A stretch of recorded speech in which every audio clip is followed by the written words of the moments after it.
Hello and welcome to the next edition of the Hack the Planet podcast. We're joined today by Noid, co-founder of Black Lodge Research and the LayerOne conference, longtime Defcon organizer and goon, and anti-zombie technology enthusiast. Say hello, Noid. Howdy, everybody. Thanks for having me on. All right. We're also joined by our usual panel. We have Mitchell. Howdy, everybody. We got Virus. Hello. And Dan. Say hello, Dan. How's it going, folks? All right. So we have a lot of stuff to talk about with Noid today. The formation of various conferences, some like Defcon, history stuff, some hackerspace related things, especially 23 in Southern California, and Black Lodge Research up here in sunny Seattle. The question we like to ask everybody off the bat is, how did you get into infosec in the first place? Like, how did this end up being what you spent your life doing? All right. Well, so I was your kind of classic hacker kid.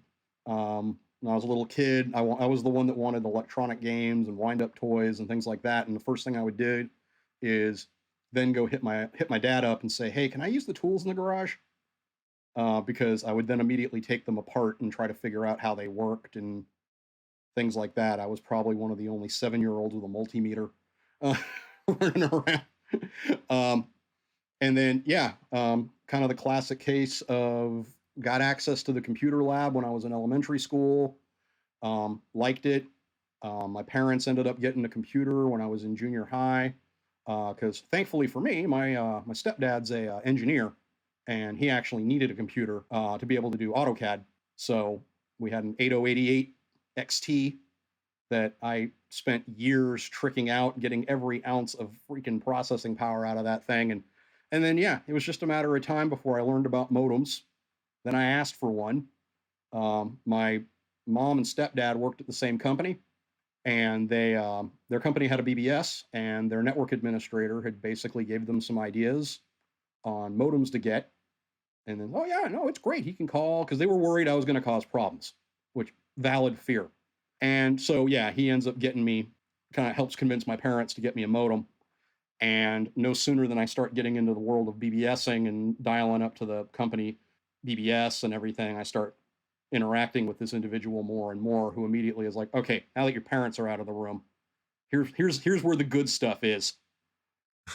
Then from here, discovered the hacker BBS scene, spent a bunch of time running around, was part of a bunch of hacker crews when I was younger. And then we heard about a thing called Defcon in the early 90s. And I was convinced that it was some sort of setup, because there's no possible way you could have a hacker convention. It's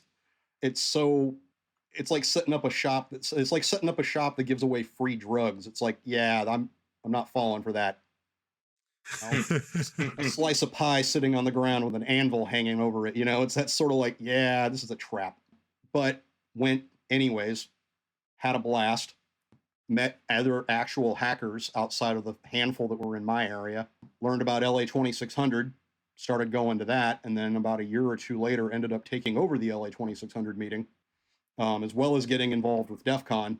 And meanwhile, I kept thinking to myself, I'd love to do this as a job, but computer security was literally the domain of like military folks and people that were lucky enough to either work in research labs like AT&T or Bell Systems, or Sandia or places like that, or if they were in academia. There was no commercial side of infosec. And the other problem too is all those people were older. So when a 19-year-old kid shows up knowing just as much about Unix security and networking as they do, there's only one way you know that. And they knew it. And so encountered a fair amount of gatekeeping from those people, partially because they didn't like the hackers, and partially because I think it was a little bit of they saw the writing on the wall. That moment of like, oh shit, here they come. Like, this isn't just our game anymore. One of them. And so at Defcon 1, I watched Dan Farmer get up and talk. And for those of you that aren't familiar with Dan Farmer, Sun Microsystems security guy, released a security toolkit called Satan. I'm sure everybody in the podcast here is familiar with it. Oh, yeah. But here's this freaky looking dude in a mesh t-shirt and leather pants, long red hair, talking about what he's doing for a living. And I walked away from that going, you know what? If this cat got a job doing that, that's a thing I can do. And so when I came back, I started getting heavily into the hacker community and started really pushing to try to make security a job. I helped start an ISP back in Southern California. I immediately took over the network security aspect of administration, all while going through school. And then finally, my big break, I got an opportunity to go work for IBM. And Really? that was my first real live official security job. And I've been working in infosec ever since. I didn't know you worked at IB. Yep. I was there in the mid 90s. And then meanwhile, I've stayed heavily involved in the community. Continued to basically run the security team at Defcon until 2013, helped start the LayerOne conference down in Southern California. When I moved, I obviously had to hand LA 2600 off to somebody else. But then as soon as I got to Seattle, I started the DC 206 group, and that later morphed into Black Lodge Research, which is our hackerspace up here, which is realized the other day has been around for over 15 years at this point.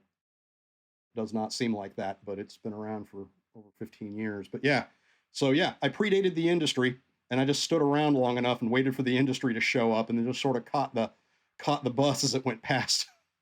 Wow. So I got to ask, what was the baud rate of your first modem?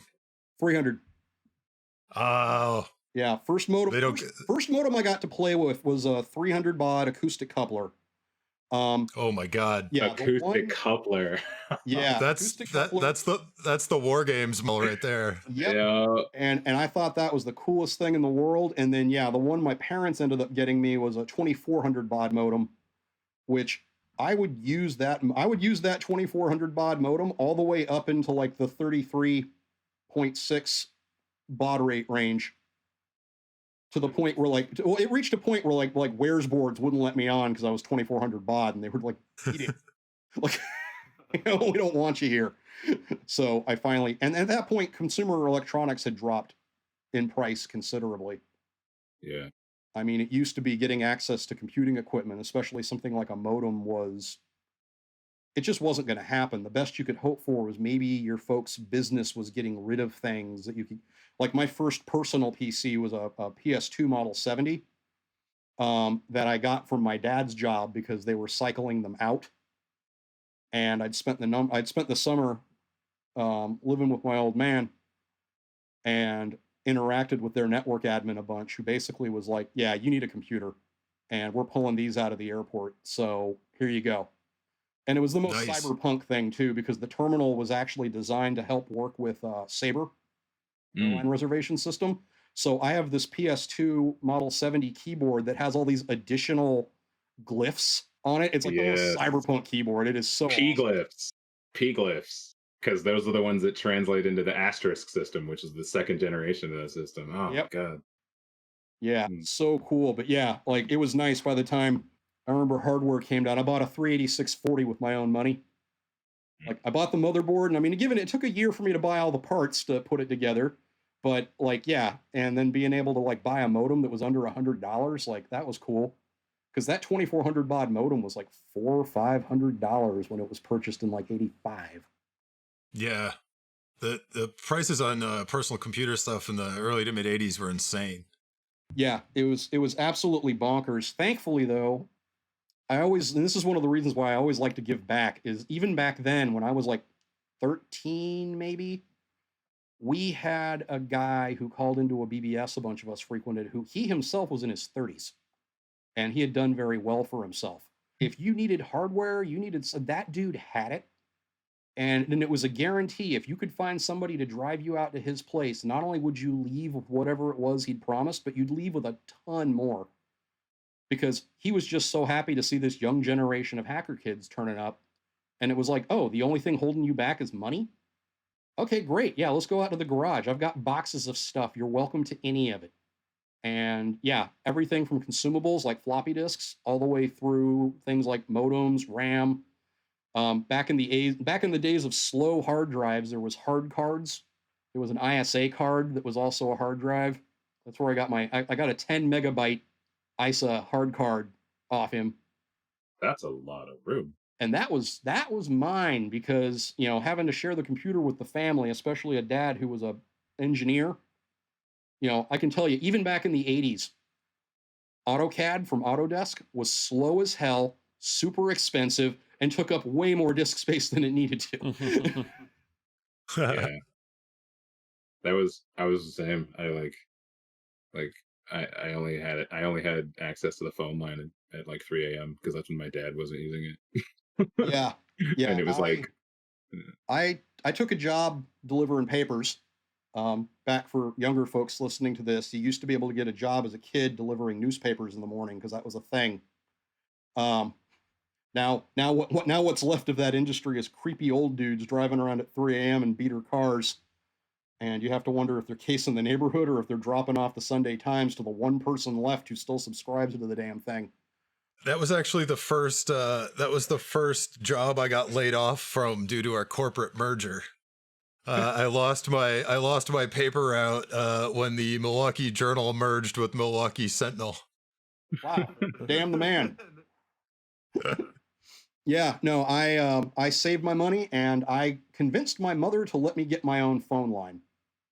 ooh, And that in turn allowed me unrestricted access to running the modem, and it also allowed me to run my own BBS.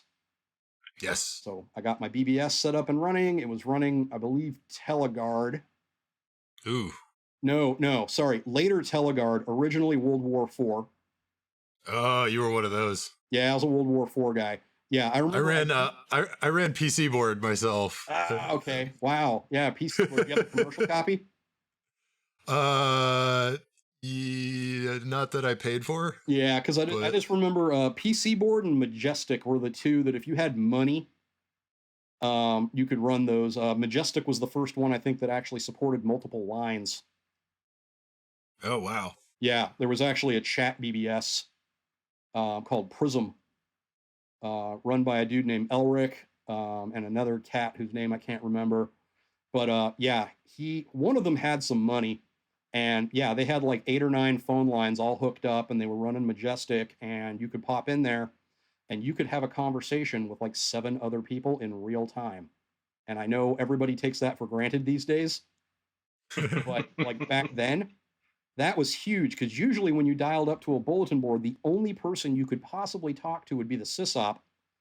If the sysop was at keys, and if the sysop wanted to talk to you and didn't decide to fuck with you by hooking up an ELIZA bot, having you chat with a primitive AI instead of them.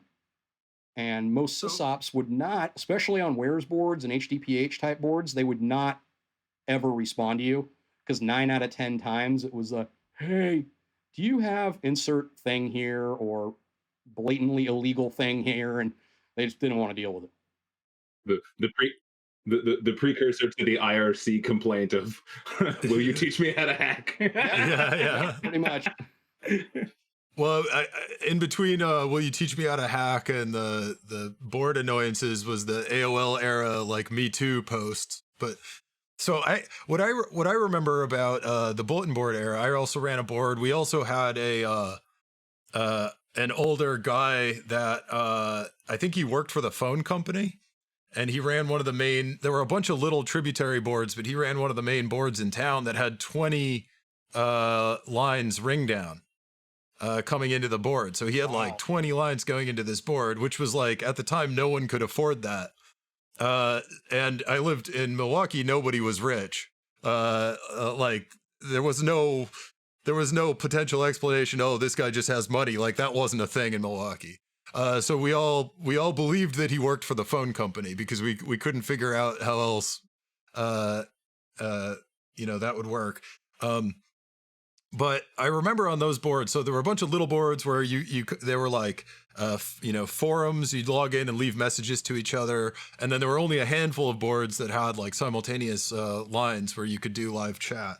But what I remember about those that era is that people actually had relatively civil discussions about stuff that was like important to them. And it was more like, I don't know. It was like people could disagree with each other and they would actually type, full sentences You'd have to like you'd put a message up that would be like a page or something, and everyone else would read the whole thing, think about it for a while, and then write a relatively considered response. Oh yeah. And it's occurred to me that the more people take that for granted, kind of the more the quality of conversation is degraded. Very much agree. Because the other thing from the BBS era too were the mail networks. Yeah, Echo FidoNet. Mail, FidoNet, as well as like there was a few hacker themed ones like DNANet. And the nice thing about that is the messages would pack up, and like we had like Digital Decay in Fullerton, California. Another board, the name I can't remember, but the sysop was named Pazuzu. He was in Michigan. And then we had another one down in Johannesburg, South Africa, called Virus Polytechnic. Whoa. And about once a month, we would get a huge flood of mail from the Virus Polytechnic guys replying to all these threads and everything. So they've had time to, thoughtfully compose replies. And yeah, I remember there were flame wars, but they were like intelligent flame wars. It was I've got an ideological problem with this, as opposed to, yeah, well, fuck you, you're stupid. Yeah, they were flame wars like PhDs arguing over cigars, like while drunk at 3 a.m. being like Hawking radiation, like it was that kind of. Yeah, and we still had trolls. There were still people that would turn up periodically and be like, "You're gay, Hitler's right," and then abscond into the night. But the beautiful thing about BBSs was you just whacked them. You just like, all right, this cat doesn't have access to the board anymore.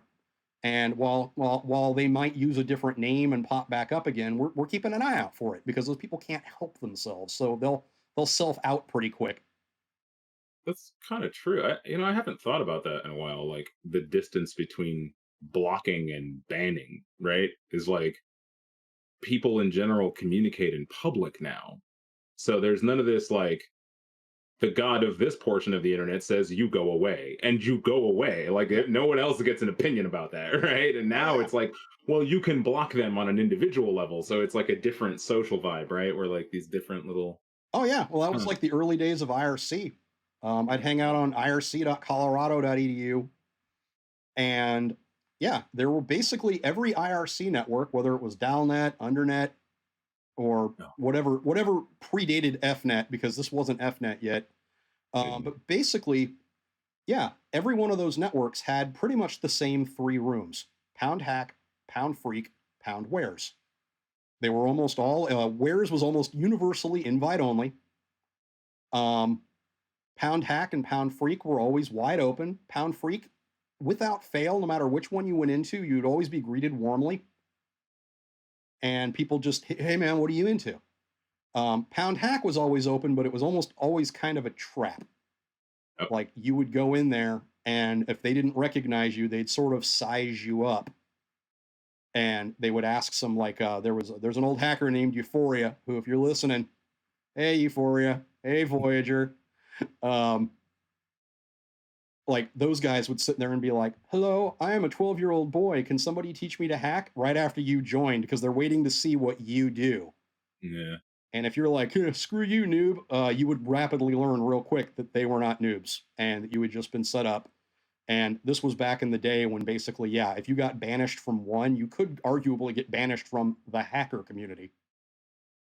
Yeah. If enough were spread, and if the right person banned you. It's one thing if somebody, oh, you got banned by so-and-so? Yeah, okay, cool. Me and you friends now. Because screw that guy.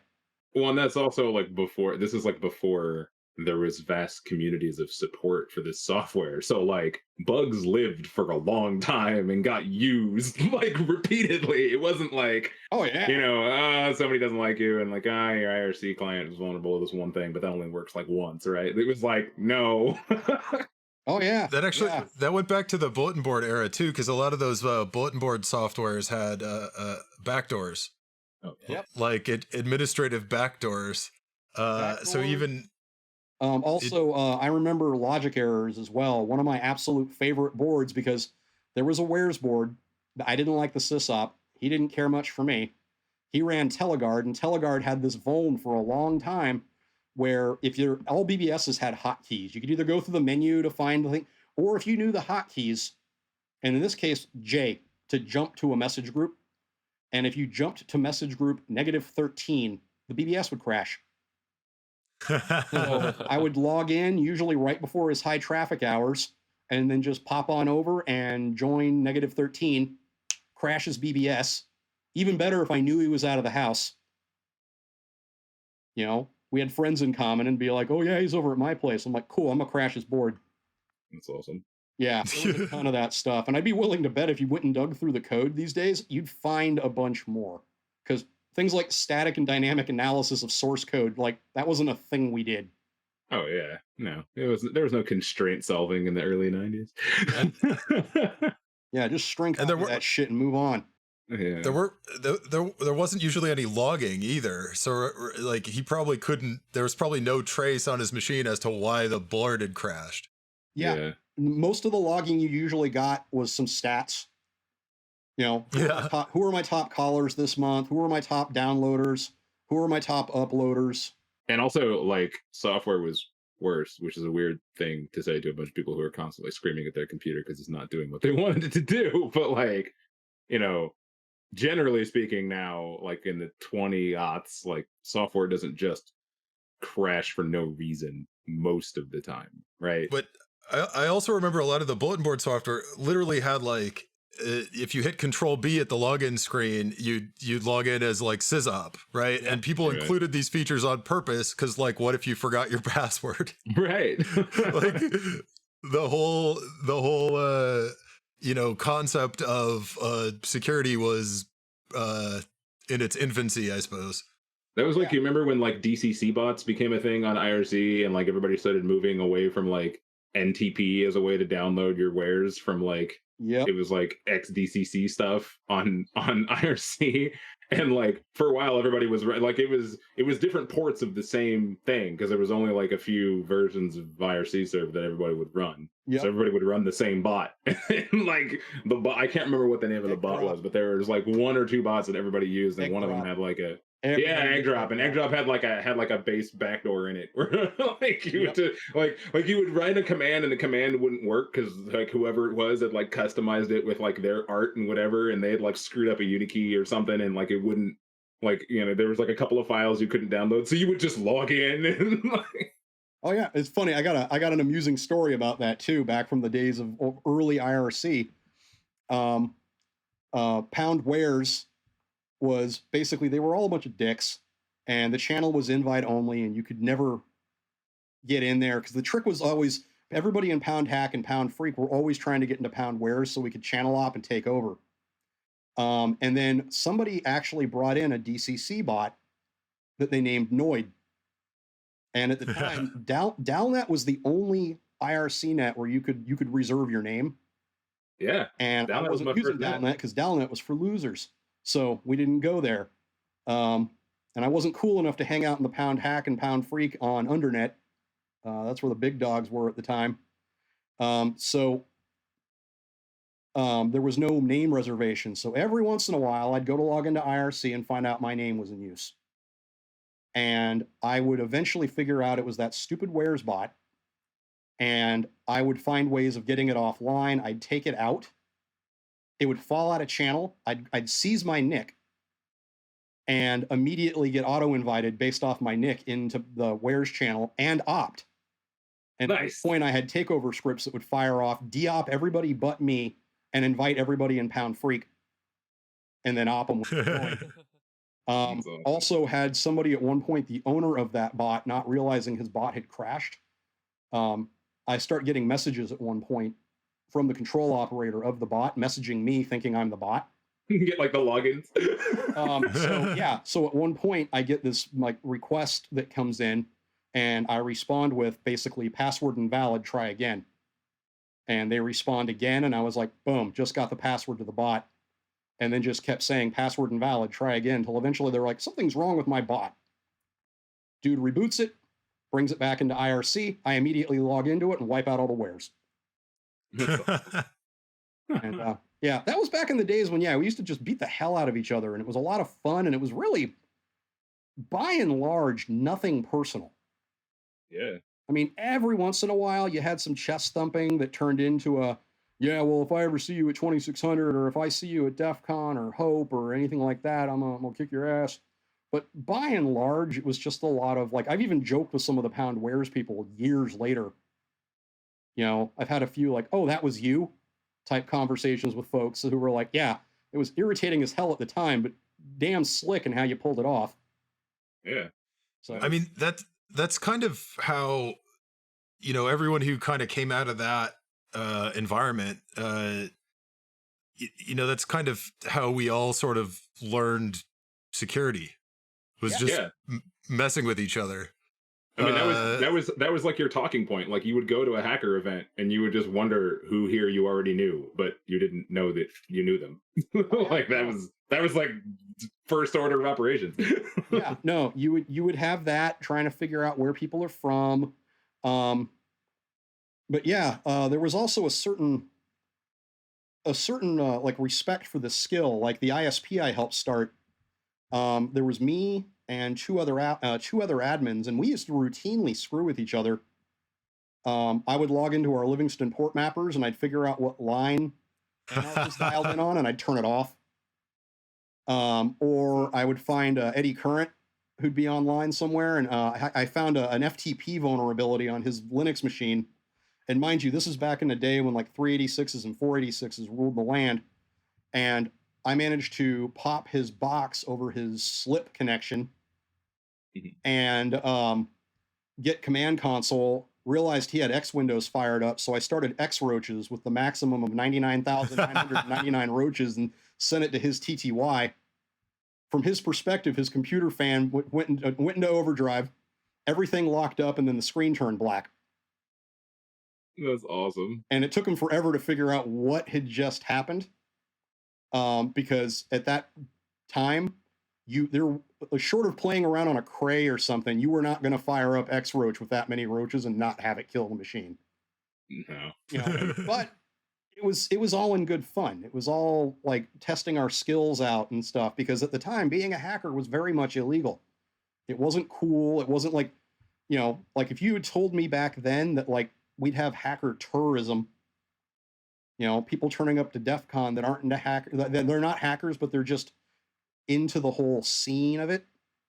Like I would have told you you're absolutely crazy, because every time more than two of us gathered in one place, it was, hey, do you recognize that van?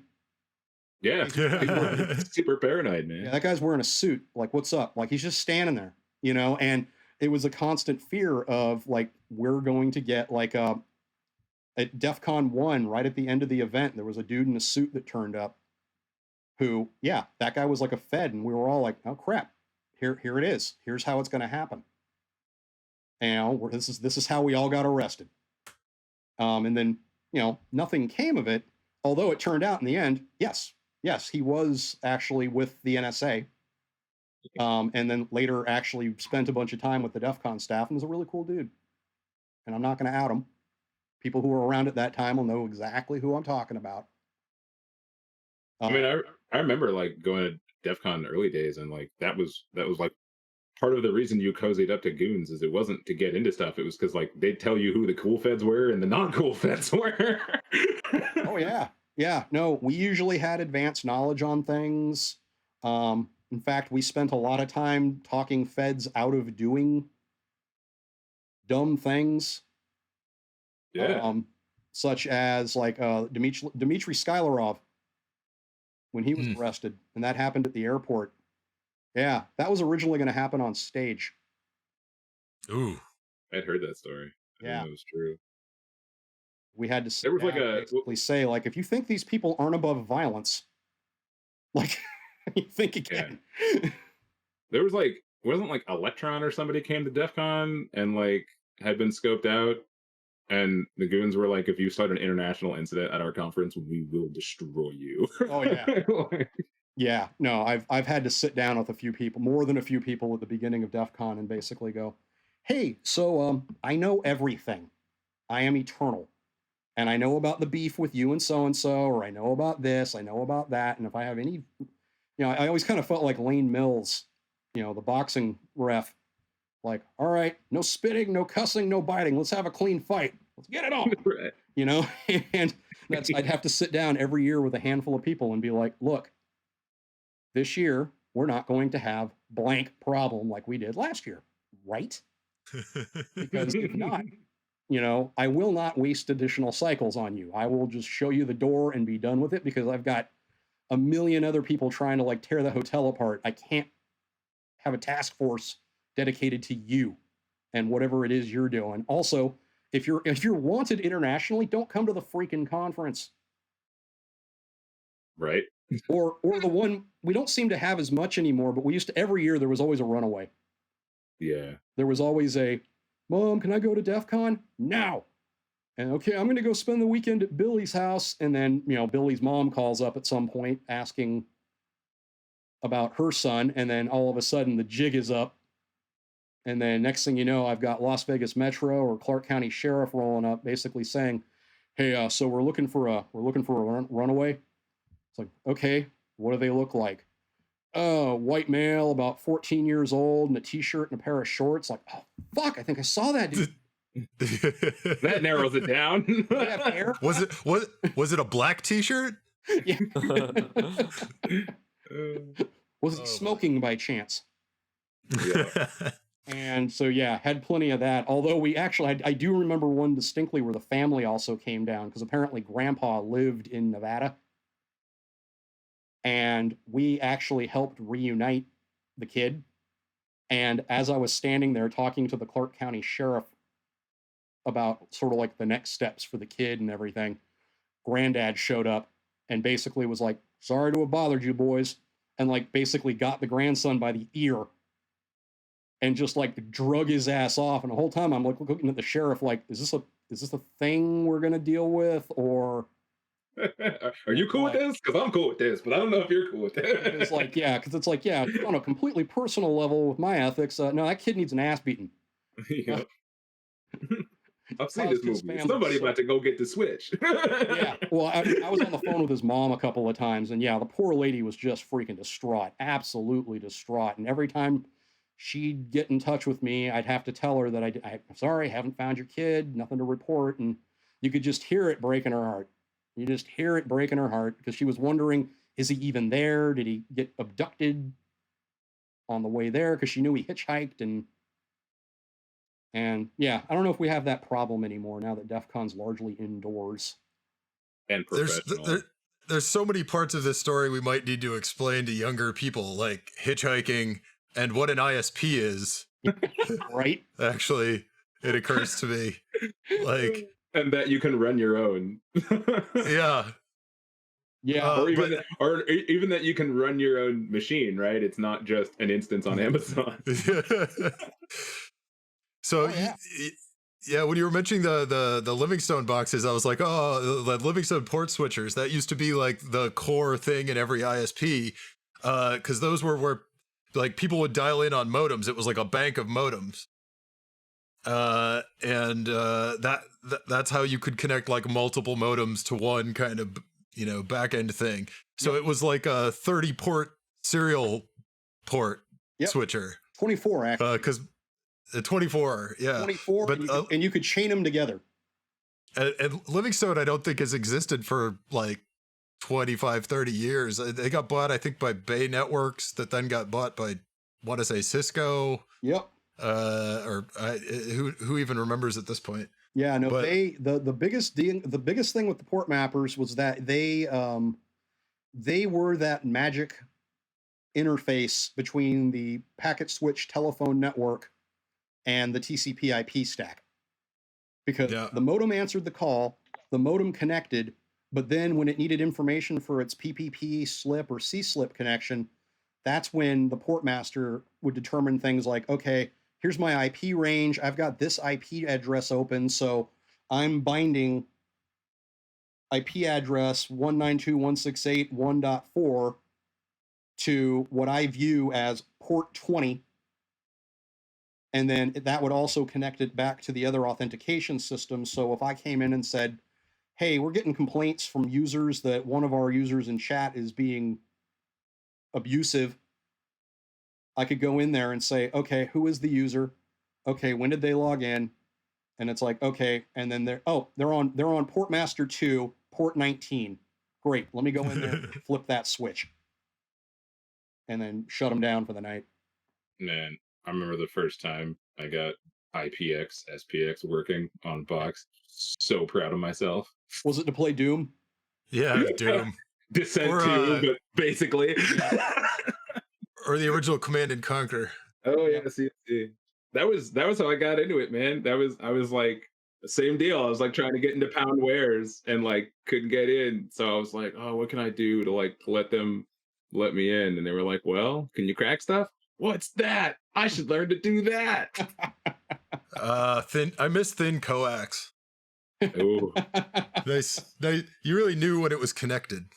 Yeah. Anyway. Yep. RISP original wiring done by Fetal was RG68. Yeah. Oh man. 68 cabling because that was the first and connecting to TNC. But then again, I was at IBM during the token ring era.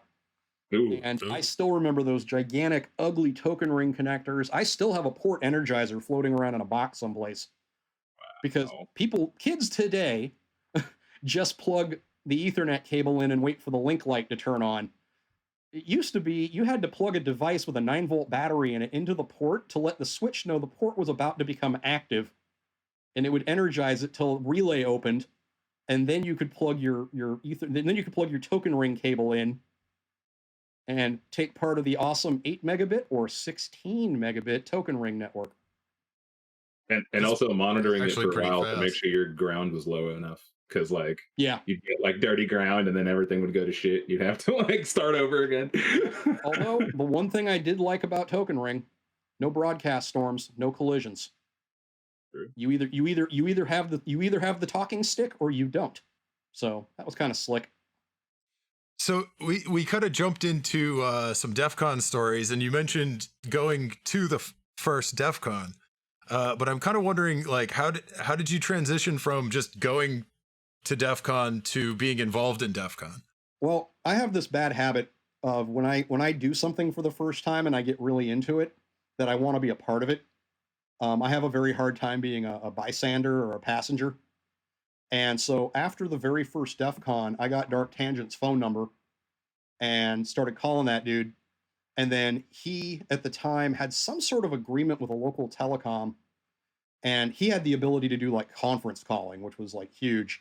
And so he would call me up and be like, oh, hey, Noid, I wanted to loop you in on this conference call with folks like Nile, Okinawa.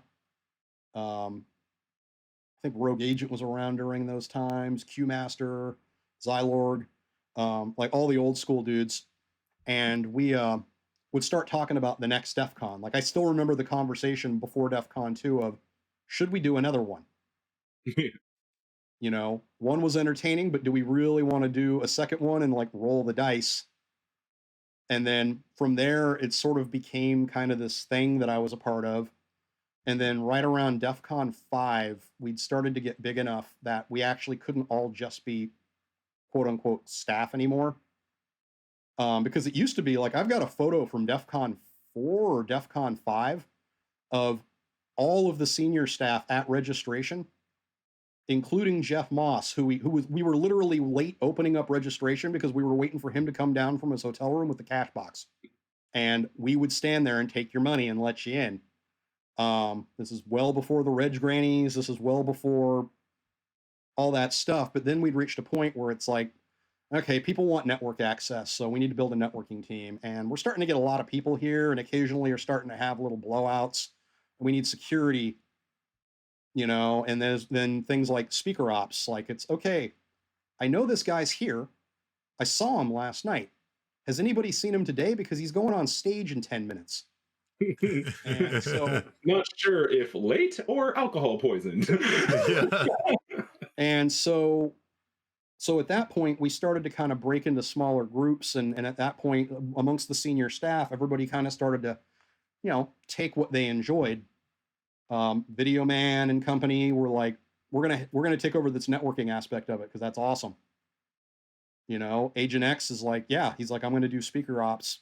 And then I was like, well, I've got prior experience as a doorman and just generally being a thuggy guy. I'll take over security.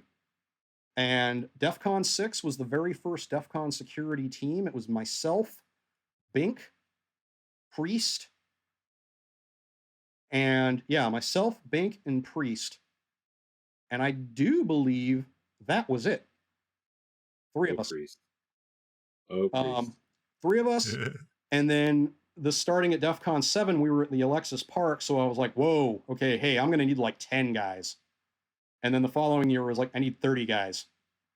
And then it just kept growing. And when I left in 2013, like at one point, we were the only DEFCON group that had an org chart and an operations manual. In fact, a few years after that, other teams started reaching out saying, hey man, can we like just see your operations manual and like, you know, take some advantages with it and make it our operations manual? And it was like, sure thing. Yeah, I remember for a while where like that was how you could tell who the security goons were, because they were the ones with radios, like real radios, right? We were the ones in red. And on top of that, it was nice because like, especially after we left the Alexis Park and we went over to the Riviera, we'd also built a good reputation for ourselves. Like when we first moved into the Riv, the head of security there, Doug Popa, he was really nervous about the fact that we outnumbered his staff and that we were as well organized as we were. That was the concerning thing to him, was like, wow, these guys really have their shit together. Are they going to play nice with us? Tactical overload. And we had a situation where an individual collapsed while using the latrine, and some of my guys were in there helping him out. He was bleeding pretty bad, had a nasty head wound. And Doug and his lieutenants came blowing into the bathroom, and my guys immediately stopped, stood up, and said, okay, you're in charge. What would you like to see done here? And at which point he was like, carry on. So we were in good with him. And then, yeah, by the time we moved to the Riviera, CJ had become kind of my lieutenant at that point. And I remember we flew out to Vegas and we turned up for a meeting with their head of security and second in command. Yeah, because I remember the Riviera's head of security at the time was this guy by the name of Tony Sparks. And he looks just like a man named Tony Sparks should look like. And the number one takeaway I got from him was, World Series of Poker's wrapping up right before this DEFCON thing happens. I'm working my ass off. As soon as this thing is over, I'm going fishing for 3 weeks, and I better not get a call. And at that point, it's like, all right, number one thing to remember with Tony Sparks, you don't fuck with Tony Sparks. Any man in a pinky ring, you don't do that. And so, but we showed up to meet with them, and yeah, like we turn up wearing suits and give them a copy of our comms plans and our ops plans and our emergency communication plans. And they were like, holy crap. They're like, this is unreal, like how organized you guys are. And then we started having some VIPs turn up, like the year we had General Alexander from the NSA show up. Probably one of the highest compliments I have ever been paid was his diplomatic security team told me that me and my guys, me and my team, because we have guys and gals and people who don't identify as either on the team. But basically, he was like, you guys are one of the most professional civilian outlets we have ever worked with. And it's like, damn. Yeah, that. And then when I met the general right before he went on stage, we hadn't been introduced yet because I'd been embedded with his team for days and we'd been doing our own thing. And right before we about to go on stage, Jeff Moss says, oh, I want to introduce you to the guy who's been helping keeping you safe while you're walking around. And Noid, this is General Alexander. And he proceeds to say, oh, okay, what do you do for a day job? And I tell him, and then he shakes my hand and he slides something into my hand. And politely, I put it in my pocket. And it wasn't until I left the room and looked at it. It's an NSA challenge coin, except it's bigger than any NSA challenge coin you've ever seen. And it says presented by the commander on it. I had a bunch of kids sitting there watching me, staring at it, and they were like, what do you got there? And I'm like, oh, gather around. You want to see what an actual get out of jail free card looks like? Here it is. This. I'll see if I can catch this in once. If you ever find me and I don't have this on me, it's because I've been to a black site. So you mentioned the operations manual and the comms plan a bit. I'm kind of wondering what if you can sort of isolate any secrets of your success, so to speak, to stick with the 80s theme, like what or lessons learned from setting up this the Defcon security organization. Like, I assume, we've kind of hinted at this, but I assume that a lot of this planning was out of necessity. There's a lot of extreme drinking going on by people that normally don't directly socialize with other people, and then they all kind of gather in this place where it's like suddenly, it's a combination of social anxiety and 24/7 availability of alcohol. Yep. Well, and like the culture was different too, right? Like now it's more of the con attacking each other, but it used to be the con attacking the people running the con. Like that was what you did. Yeah, no, it was kind of like the IRC room bulletin board thing in real life for a weekend, Oh yeah, and some of that would happen. But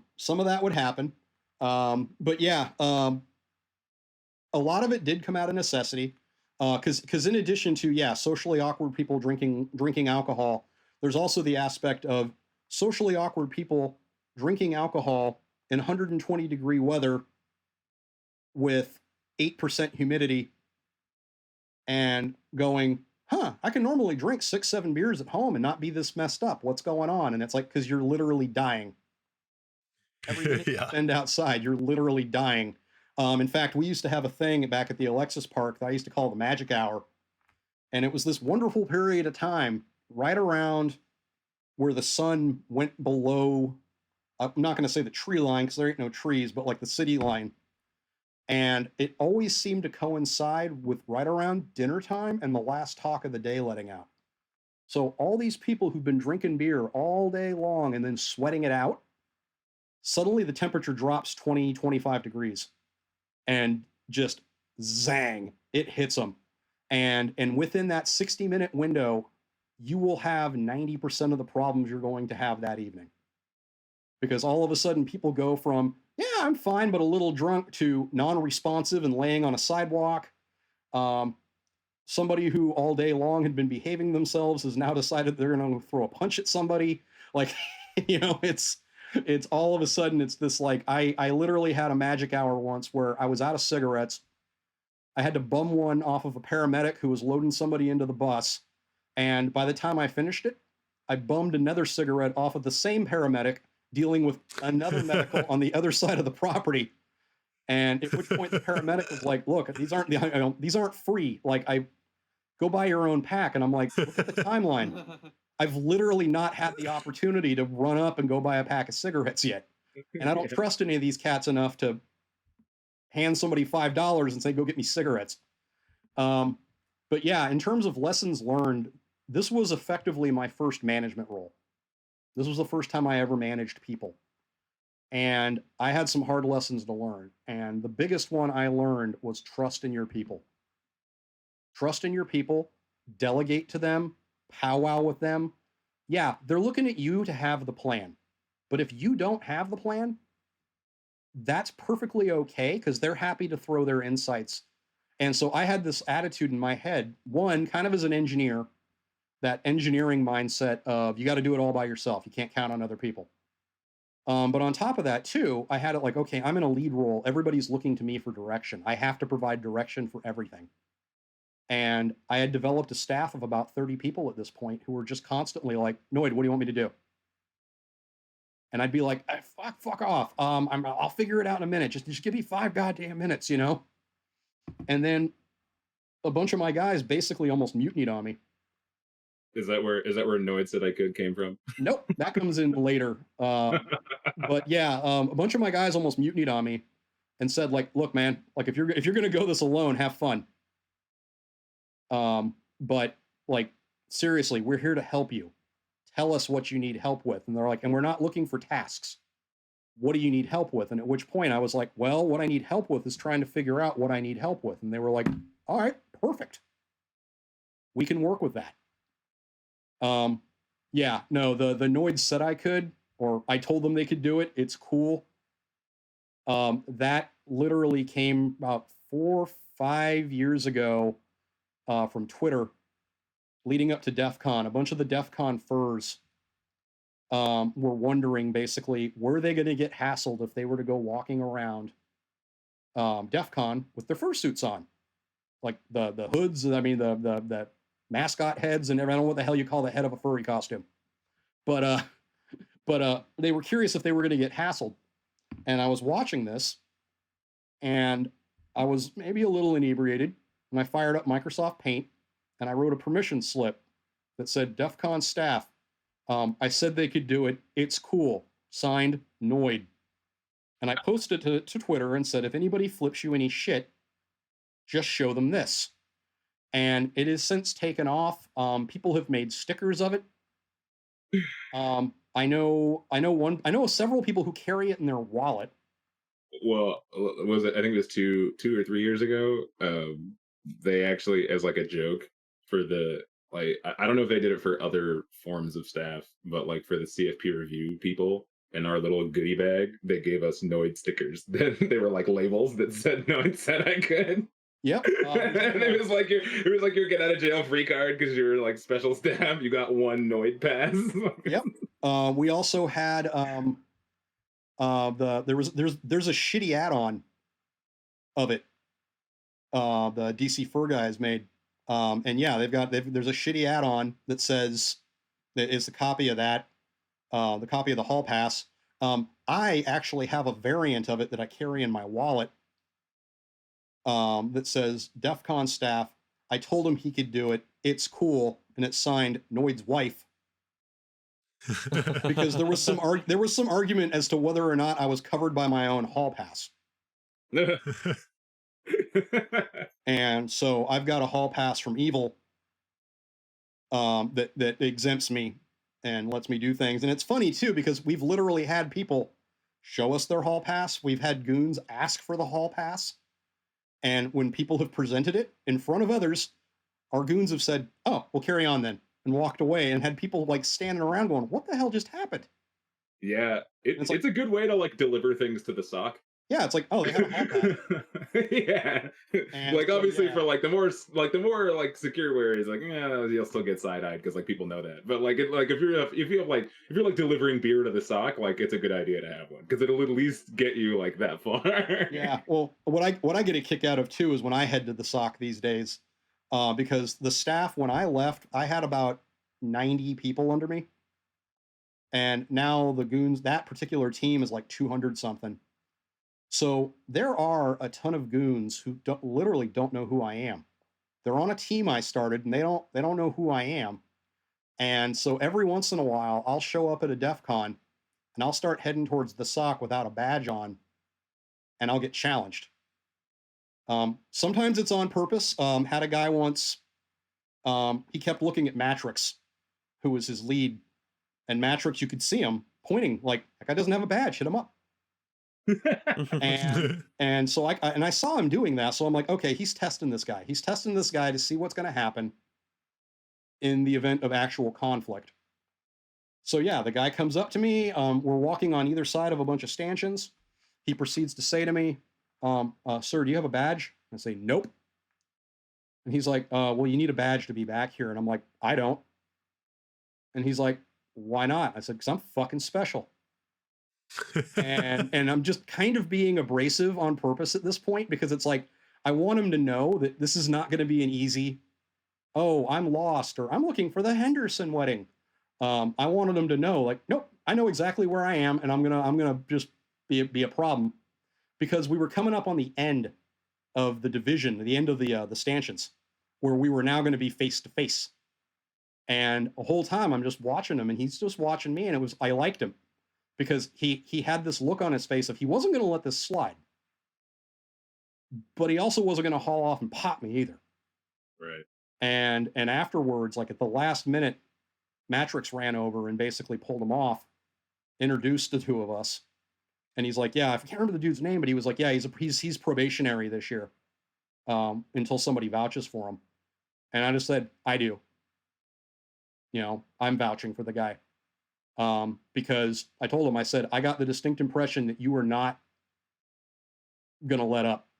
You were not going to let up, but you also weren't going to escalate. And I said, that's a hard quality to find in people. So yeah, well done.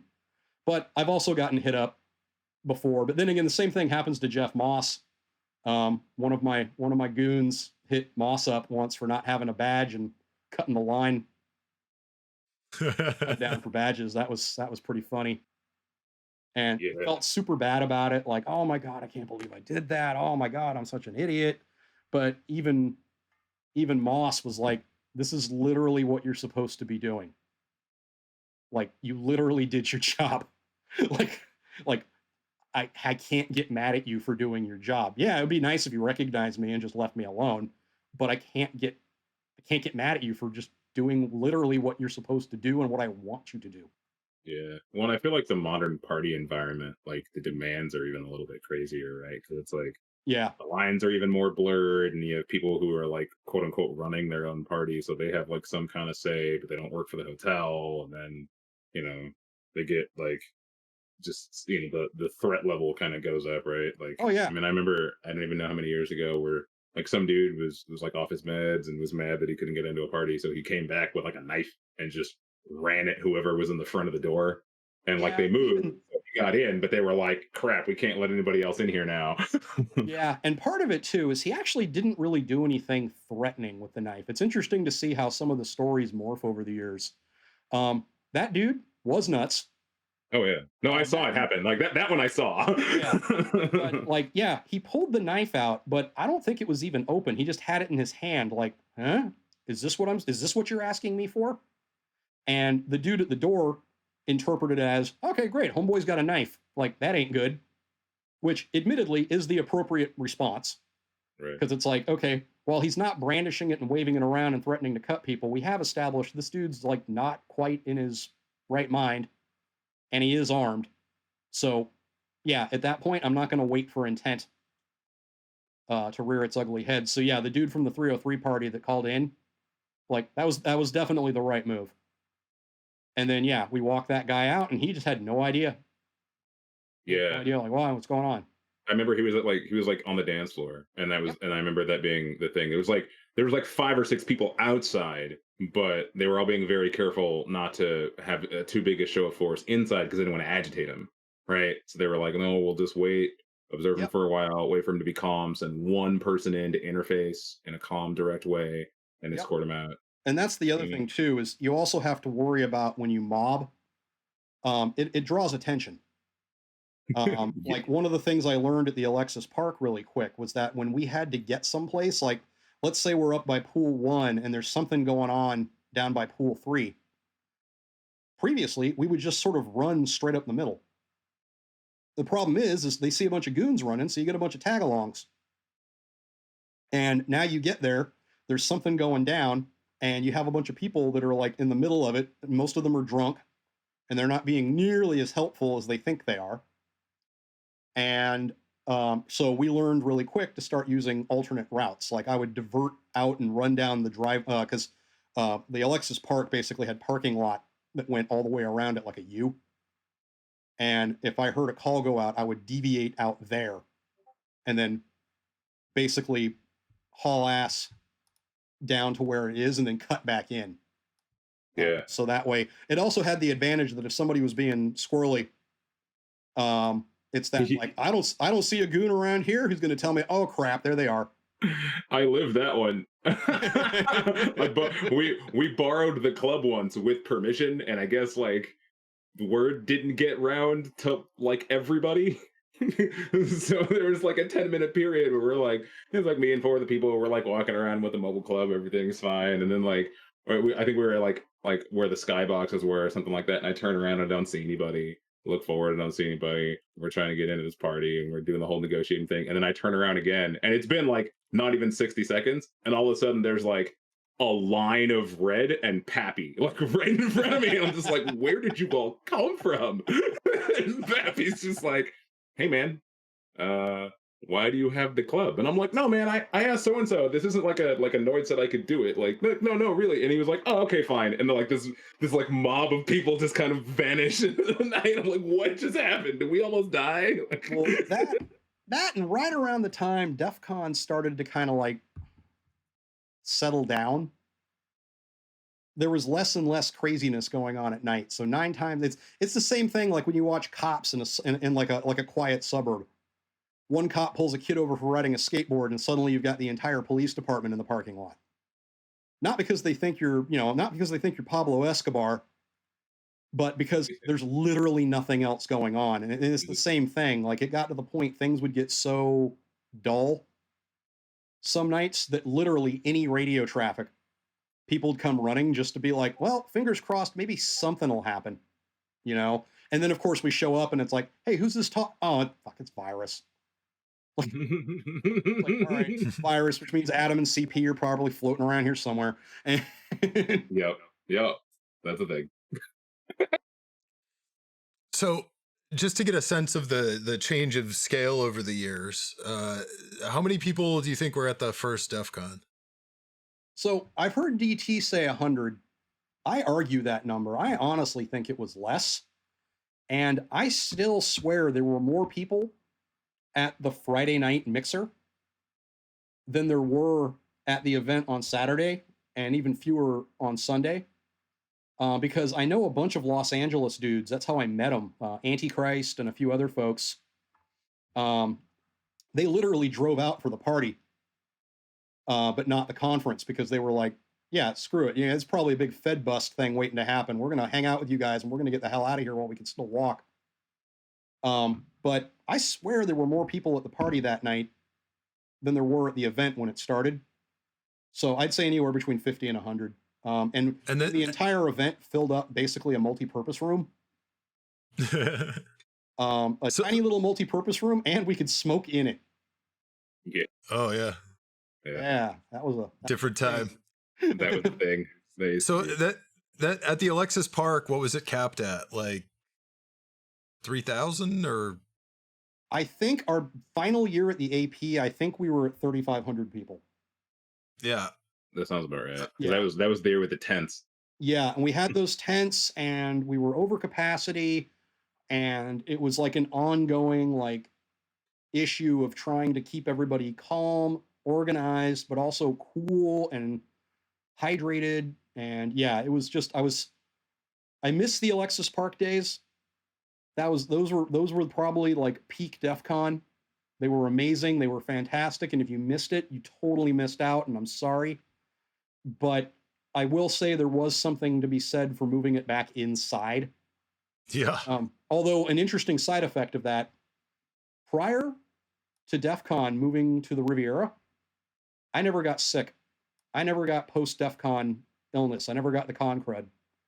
As soon as we moved to the Riv and went back to being inside, all of a sudden, I'm getting sick. To the point where I would plan on taking a week off when I came back from Defcon every year, and I always have a boss that would be like, "You really need a week to recover?" I'd be like, "Oh no, I'm going to get the flu." And that's why for the first Defcon post-COVID, you should still wear a mask. Yeah. Or if they do an in-person event this year, and I'm hoping they don't, I would arguably sit this one out. Yeah. Attend virtually, because I mean, I've gotten my first of 2 shots. I get my second one next week. But until we've reached a point where the majority of the planet is vaccinated, I just think it's rolling the dice. Because I mean, in addition to the 30,000 some odd hackers that'll show up for Defcon, don't forget, we make up a rather insignificant part of the overall population of Vegas on a weekend during the summer.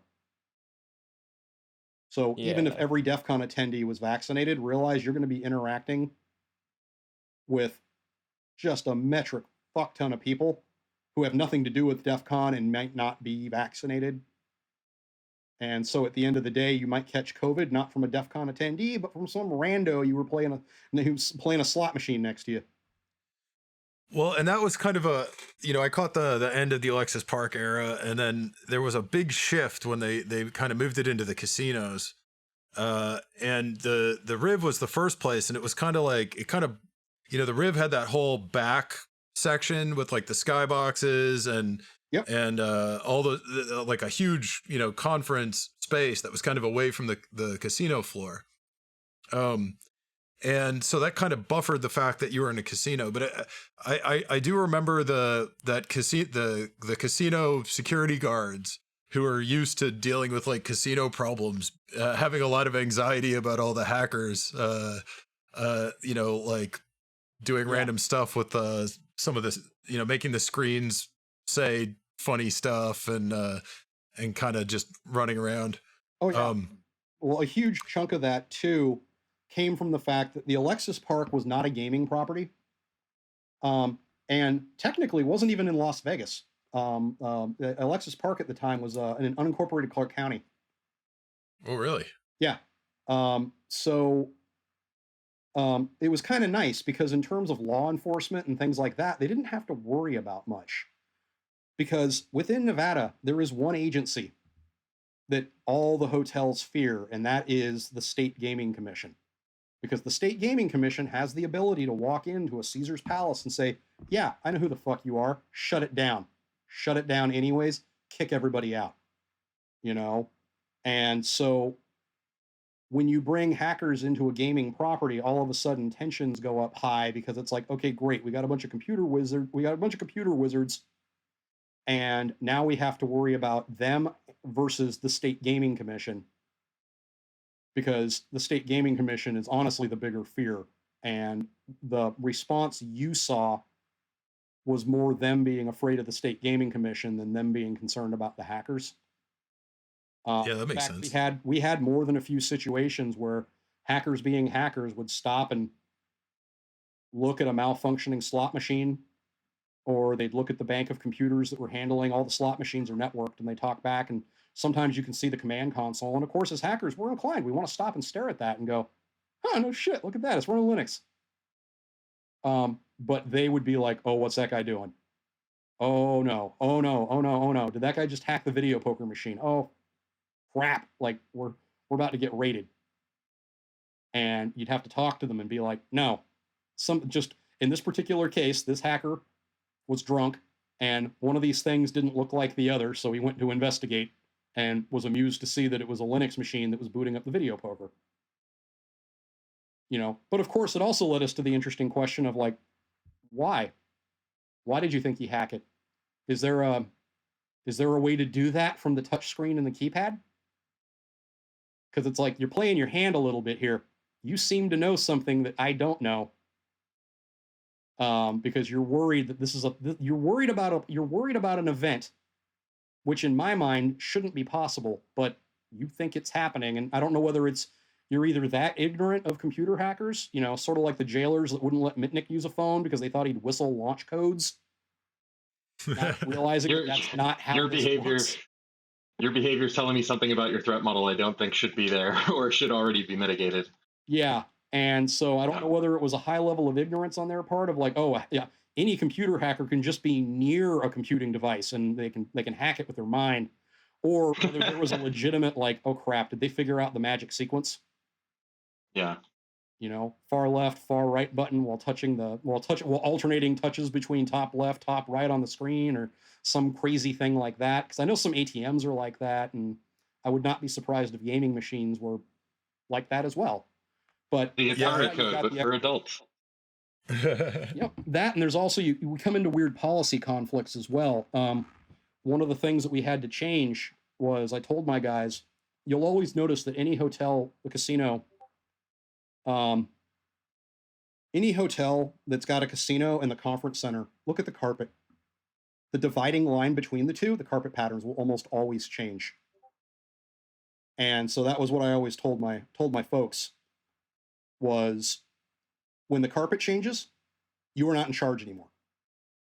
You are not in charge, and the hotel is a professional courtesy had asked us, turn off your radio, and even if your radio is off, like take your mic off your shoulder, because mind you, any other situation, somebody walking around a casino playing table games with some sort of recording or communication device, well, other than your cell phone, arouses suspicion. You know, so it becomes this immediate, like, if people had radios and they were wearing goon shirts, the hotel was usually more like a, hey, I thought we had an agreement here. If you weren't wearing a goon shirt and had a radio, they were a lot harsher with you. And so that was the whole job of my team, was like basically to protect you guys from those people and be that buffer from reality. So just for like a final data point, so Defcon, like how big is Defcon now? Last in-person one, I think it was like 35,000 or 38,000 people. I don't think I heard a hard number, but it was damn near 40,000 people. Yeah, I've heard bigger numbers than that, but it's much bigger than 100 anyway. It is absolutely ridiculous to see how much it's grown. And what's always interesting too is every once in a while some old school person will pop up who hasn't gone in over a decade. There's an old school hacker, West Coast, Neural Nightmare. Neural Nightmare had disappeared from the scene. I'd always wondered what happened to him, and all of a sudden he popped up. And for the online Defcon last year, and even in the Discord for Defcon last year, even he was like, "What the hell? How did this thing become like this?" And I'm like, I don't know. It just kept. Part of it was we kept trying to sell Defcon long after we were successful, and the objective should have been managing our success. We were still trying to be successful because it hadn't occurred to us really that we were successful. Like something my old man always tells me about CEOs, like early on you want a CEO that builds things, but the later you want to replace them with a CEO that knows how to run things. And so same kind of thing, like we were building and building and building rather than running, and well, we got everything we asked for. It's huge. It's massive. There's barely a conference space, and it sucks too, because in terms of conferences, 40,000 people is still nothing for like the convention center. Like I remember we approached the convention center about moving Defcon there when we had broken, I think, 10,000. And like, yeah, the talk with the convention center people was like, yep, we have about 10,000 attendees. And they were like, stop talking to me. Stop wasting my time. We have broom closets that hold more people than that. Go away. And even now at like 40,000 people, they're like, you're adorable. So yeah, until Defcon's got like 100,000 people, the convention center is off limits. But in terms of that, though, we've outgrown everything else. Hence the reason why we're at multiple hotels and people have to go hoofing around all over the place to, I want to go hang out in the car hacking village that's over at the Tropicana or wherever. But is that going to leave me enough time to be able to go catch Win Schwartau's keynote? Yeah, the last in-person Defcon I went to, I think I lost weight because I was basically just like, I was walking miles every day, in the desert. In the desert. Well, my last one was great because the QueerCon folks reached out to me. And I've always been a huge supporter of the LGBTQ community. And they said, hey, we're actually going to be doing QueerCon this year as a separate event. And we're going to be doing it at the Alexis Park. If there is one dude that knows this property inside and out and can run security for us with minimal hassle, it's you. And I was like, hell yeah, let's do that. And so, yeah, I had a room at the AP. I spent the vast majority of my time at the AP because when you run security, regardless of what shift you've told yourself you're on, no, you're strapped into the rocket sled until it stops moving. And so, yeah, handled security for QueerCon and then made a couple of little runs over to Defcon. Had to go see my buddy Tooth of Danan give his talk on key fob hacking, and a few other, had some things to drop off and pick up and that sort of stuff. Swung by the SOC, said hi to my crew. Realized how many people on the Defcon SOC team I don't know. Like that was pretty crazy, and half of them were sitting there going, "Who's this guy? What's this old dude doing sitting here in the corner?" Well, it's the whole like 100 people to 40,000 person event. It's like not everyone knows each other anymore. Not everyone knows each other, and it gets harder to find the people you do know. And that was one of the reasons I just kept telling people, come to QueerCon. Come on over to QueerCon, because as soon as you get out of the cab, I can see you. The Alexis, yeah, the Alexis Park now though, it's like it's weird. They built a cage around the pool. They built a cage around the pool. They took out the fountains, and the last 2 times I've been there, pool 2 has been empty and destroyed. And well, that's not that unusual, like destroying a pool at Defcon. Oh yeah, and they still haven't finished the remodel. The year prior to that, I stayed at the AP as well, and I got put up in one of the suites. That I'm in the suite and I'm looking around and I'm like, I swear I've thrown up in this suite before. I don't know why I remember specifically throwing up. And then yeah, like all the tile was still stained and everything, and I was like, yeah, I threw up in here. And that was like probably 15 years ago. And they haven't really cleaned the place up or updated it. And but then there are some rooms you go into that are all nicely appointed and painted and everything, and it's like, oh, that's just downright nice. So it's no rhyme or reason to it whatsoever. So the lesson is you need to thrash the room enough for them to make another round of investment. If you don't thrash it enough, then your legacy lives forever, or you're shamed, depending on your perspective. Yeah, no, I'd say that's an accurate assessment. Well, when I stay in other, people sometimes it's like if they see some TV show or someone takes a black light to a hotel room, and then they stay in a hotel room and they're like, oh, I wonder what's happened, in this hotel room, and it kind of skeeves them out. At the Alexis Park, like, I know a lot of things that have happened in many of those rooms. Yeah, there's no amount of money you can pay me to turn a black light on in one of those rooms. I would not recommend it. Or even most of the exterior, for that matter. Yeah, like those pool chairs. I mean, good thing the UV coming off the sun's a good disinfectant. I mean, you were talking about catching the con flu from the indoor Defcons, but there was always a persistent rumor of people catching other stuff from the hot tub at the Alexis Park. Yeah. Anyway, I never really went in the hot tub because by the time I had the time available to go in the hot tub, it was already looking pretty grim, and I'm like, yeah, I'm not putting my body in that. I'm just gonna go. I'm gonna go fill up the in-room jacuzzi. Probably for the best. Awkwardly placed jacuzzi that's at the landing in between the stairs. That's certainly not a tripping hazard for drunks. Well, they should build a fence around that. Well, actually, some of them do. Some of them actually have like a little cage thing around them now. Mine did last time I was there. They also get really mad when you use them as parts washers for machine guns. Just throwing that out there. Oh, were you involved in so old Defcon? They used to do go out to the desert and shoot things. Yep. So were you part of that? Kind of. CHS started that and built it up, and then I'd help out, and a few other people would help out, and then it got kind of too big at one point that we were like, okay, we don't feel this is safe anymore. The line's way too long. We don't have enough people. There's not enough discipline. So we're going to kind of call it quits. And then Deviant Olem like resurrected it after a couple of years and was like, we used to do that. Why did we stop? And we're like, well, because it got dangerous. And so he was like, okay, well, what if I did it in a non-dangerous way? And he's since been running with it.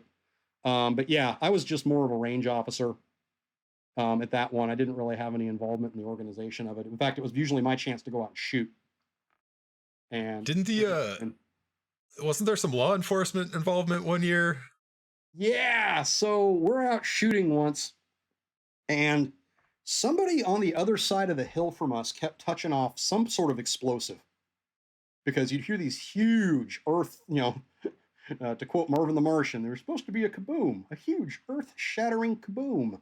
Well, you'd hear the kaboom, and then all of a sudden at one point, police helicopter comes flying over us. And then like a patrol vehicle pulls up, and then one of our goons, who will remain nameless, happens to also be a full bird colonel. So he walked over and roast beefed the guy.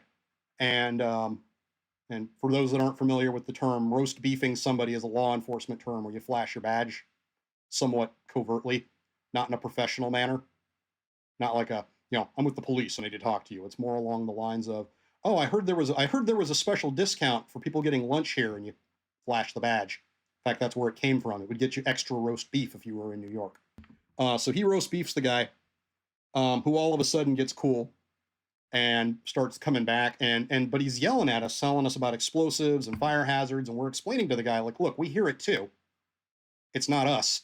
And with absolute precision timing, the line is cold at this point because the cops are there, and all of a sudden there's an explosion. And I'm looking at the cop and I'm like, was that us? And he was like, no, it was not. I'm terribly sorry. He's like, but we're all going to ask you guys to wrap it up. So we packed it up, left. It turned out, however, the person with the explosives was also a Defcon attendee. They were having their own little private shoot, and apparently ended up having to go downtown and answer some questions with the Clark County Sheriff. And yeah, I'm glad we just sort of evaded that whole thing. But yeah, in fact, I think that was the last one I ever did, where I had any sort of thing to do with it. I've attended like one of Deviant's, mostly just because I wanted to see some of the hardware people were bringing out, because I kept hearing rumors that somebody was bringing out like a recoilless rifle or cannon of some sort. I was like, I like cannons. So for the most part, my role with Defcon never allowed me to go out and take advantage of these things. It's the reason why for years all the leftovers from the toxic barbecue would go back to the sock goons, because the vast majority of us couldn't attend the toxic barbecue because we were working. And all of a sudden, yeah, people'd show up with like tons and tons and tons of leftover meat, and we'd eat like damn hell-ass kings. Nice. Everything from steaks to burgers to tofu dogs. Something for everybody. Because yeah, that was my Defcon for a long time, was catching up with people in the airport on the way out, saying, did you have fun? Did you enjoy it? What was your best part? Because all I saw were the insides of offices, and having to de-escalate situations that were frankly dumb and wouldn't be such a problem if everybody involved wasn't drunk. So, well, thank you for your service.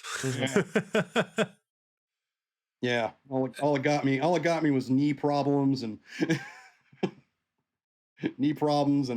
I feel old now. Well, I really do think that the security kept the event fun, and feeling like more or less a safe place for everyone involved this whole time. Yeah, and that's the goal. That's the goal, is to be the buffer between the attendees and the outside world.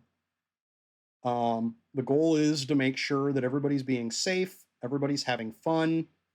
If we see something going on, making sure that everybody involved is okay with what's going on. And then when people get themselves into trouble, helping them out before they get themselves into like real trouble. Like taking that person who, yeah, I'd never tried mushrooms before and I thought it would be a good idea to do them. And now I can't find my friends, and I can't find my friends, my shirt, or my hands.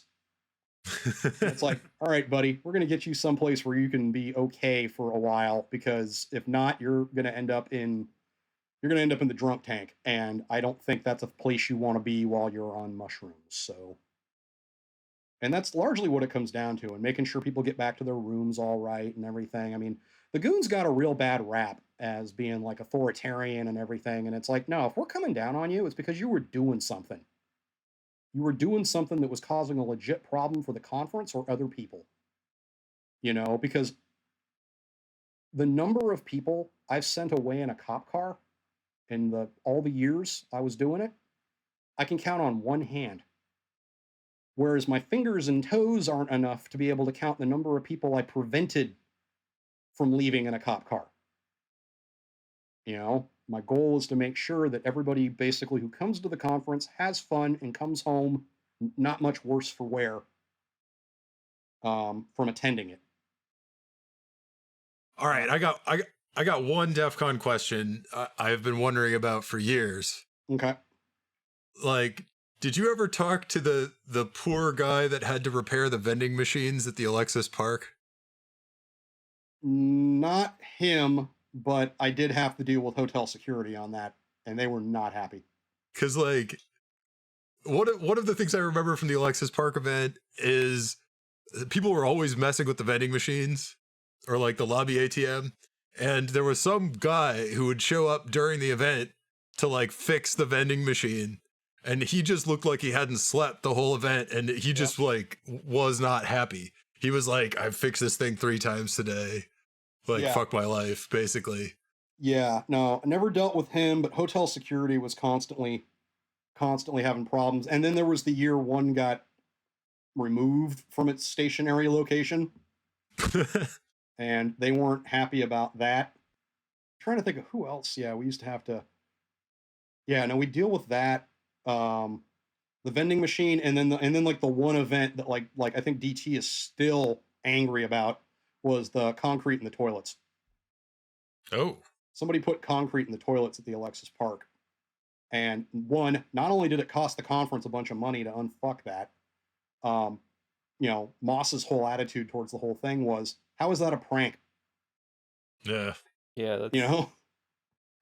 You know, putting water-soluble dye in the pool so it turns fluorescent yellow. Like, okay, that's fun. And sometimes you'd have pranks that were well-meaning but dangerous. Like we had somebody who threw a bunch of bubble bath in the spa one night. And like, I get where their head was at. Like, hey, I'm going to pour bubble bath in the spa and turn the bubbles on, and it's going to go all foamy. And of course, what ended up happening is it left a really slick soap layer all over the ground around it. But I didn't get mad at them because I knew that wasn't their intention. Their intention wasn't like, let's have somebody slip and fall and break a collarbone. It was, hey, it's going to be funny when all the bubbles are going everywhere. And then when I came out and had to turn off the spa and lock it down and put up cones, and they were like, oh shit, we didn't even think about that. We didn't even think about it being slippery on the ground. And I'm like, I know you didn't. That's why I'm not mad at you. You know, just something to keep in mind for the next time you want to play a prank. Think about all the possible follow-on scenarios. So after all that shit, yo. After all this dealing with other people's shenanigans at Defcon, why did you get involved with LayerOne? So, LayerOne was interesting because despite there being a huge number of computer hackers in Southern California, when we first started talking about LayerOne, there literally wasn't any. Like, TorCon was a thing that had happened once, and it was held like in the multi-purpose room of like San Diego State University. And so it was this thing of like, okay, there's a ton of us. Why are there no conferences here? And one of our members, fellow 23 org member and fellow goon, Gent was the real driving force behind getting LayerOne to happen. And then we started, and right around that time I moved from Southern California to Washington State. And he would come up on a regular basis, and he kept talking about it, like, we got to do this. And we were starting to figure out, okay, what's it going to take to throw a conference in Los Angeles? And then Gent died. He went on a motorcycle ride one day, and he laid his bike down and never got back up. And at that point, we said, okay, fuck.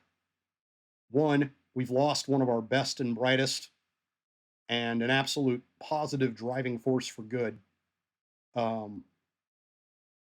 But we've also, now we have to do LayerOne.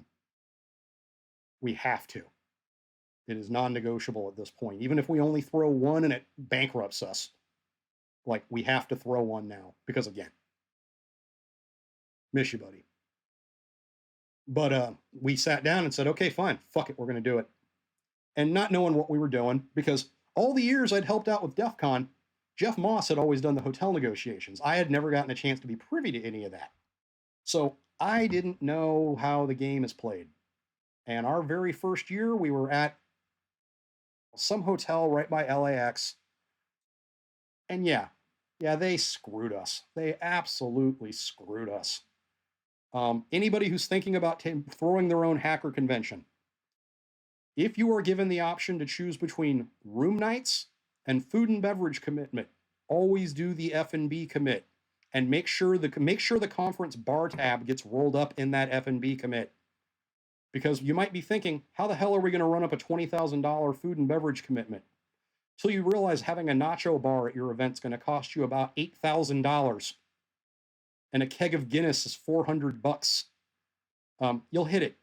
And if you can let your attendees put their bar tabs towards yours, you're going to hit that number, no problem. Filling up the rooms? Yeah, Defcon can do that, no problem. If I was Moss, I'd probably be taking the room commit. And he might be, I don't know. We don't talk Defcon much anymore. But yeah, no, we got hosed on LayerOne, but it was fun. It was also interesting too, because a young Bruce Potter came out because he wanted to see how our event was going to do, because they were thinking about, at that time, him and some of his friends in the Shmoo group were thinking about throwing a conference in the Washington, D.C. area. Because the only thing that was even remotely close to a hacker convention out there was the Black Hat Federal. And so, yeah, Bruce kind of came out to basically go like, all right, these guys are about 3 pages ahead of us in the book. Let's go see how it's turning out for them. And yeah, and they came back and were like, yeah, we can do this. And that's kind of, so we in a weird way kind of helped ShmooCon kind of become a thing. And then, yeah, we just kept doing DEF CON. I eventually stepped out of it around 2013. My day job was going crazy. Not to mention the fact that I was now the only person on the team for LayerOne that wasn't in Los Angeles. Yet I was the registered agent for the corporation and all this stuff. And it was like, okay, I'm nowhere near this thing, and I have a hard time getting some of y'all to go do things that you're much more local for. And so at this point, I'm going to just step out of it. You know, and I wish you nothing but love, and I wish you nothing but success. And I love the fact that LayerOne is going into its 18th year this year. It's going to be a virtual event. But yeah. And then since then, yeah, I've gotten involved with like little onesie twosie things. But these days, I tend to be much more interested in being, I still don't like being an attendee, but I also don't like being an organizer. So these days, I spend a lot more time being like a presenter. Spoken at Seattle B-Sides 2 years ago. Spoke at DEF CON a couple of times. Done podcasts and things like that. And like, this is my way to be involved without having to take on the burden of having to organize something. Not to mention my day job always taking up progressively more and more of my time. So. Well, with that, I think we're going to take a short break. So stay tuned for more with Noid after these brief messages.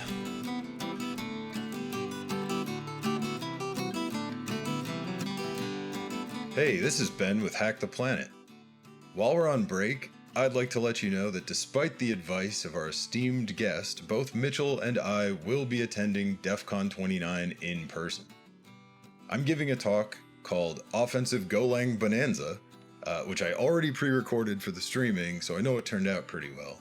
But I'll be doing it again live at the event, Saturday at 6 p.m. I'm also running a workshop called Writing Golang Malware, which unfortunately is already sold out. We will be bringing our portable recorder to interview people, which is always fun at a security conference. But if you'd like to be on the show, or if you just want to meet up and see what we look like in person, send us an email to podcast@symbolcrash.com. That's SYMBOL crash.com.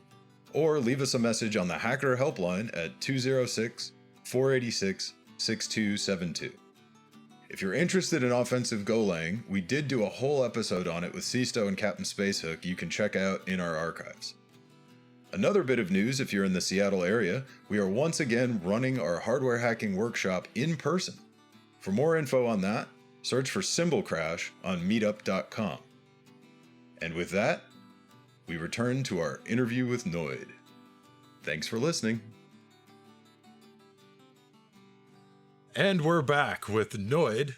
We've been talking about DEF CON and the history of the DEF CON security team, and a little bit about the LayerOne conference.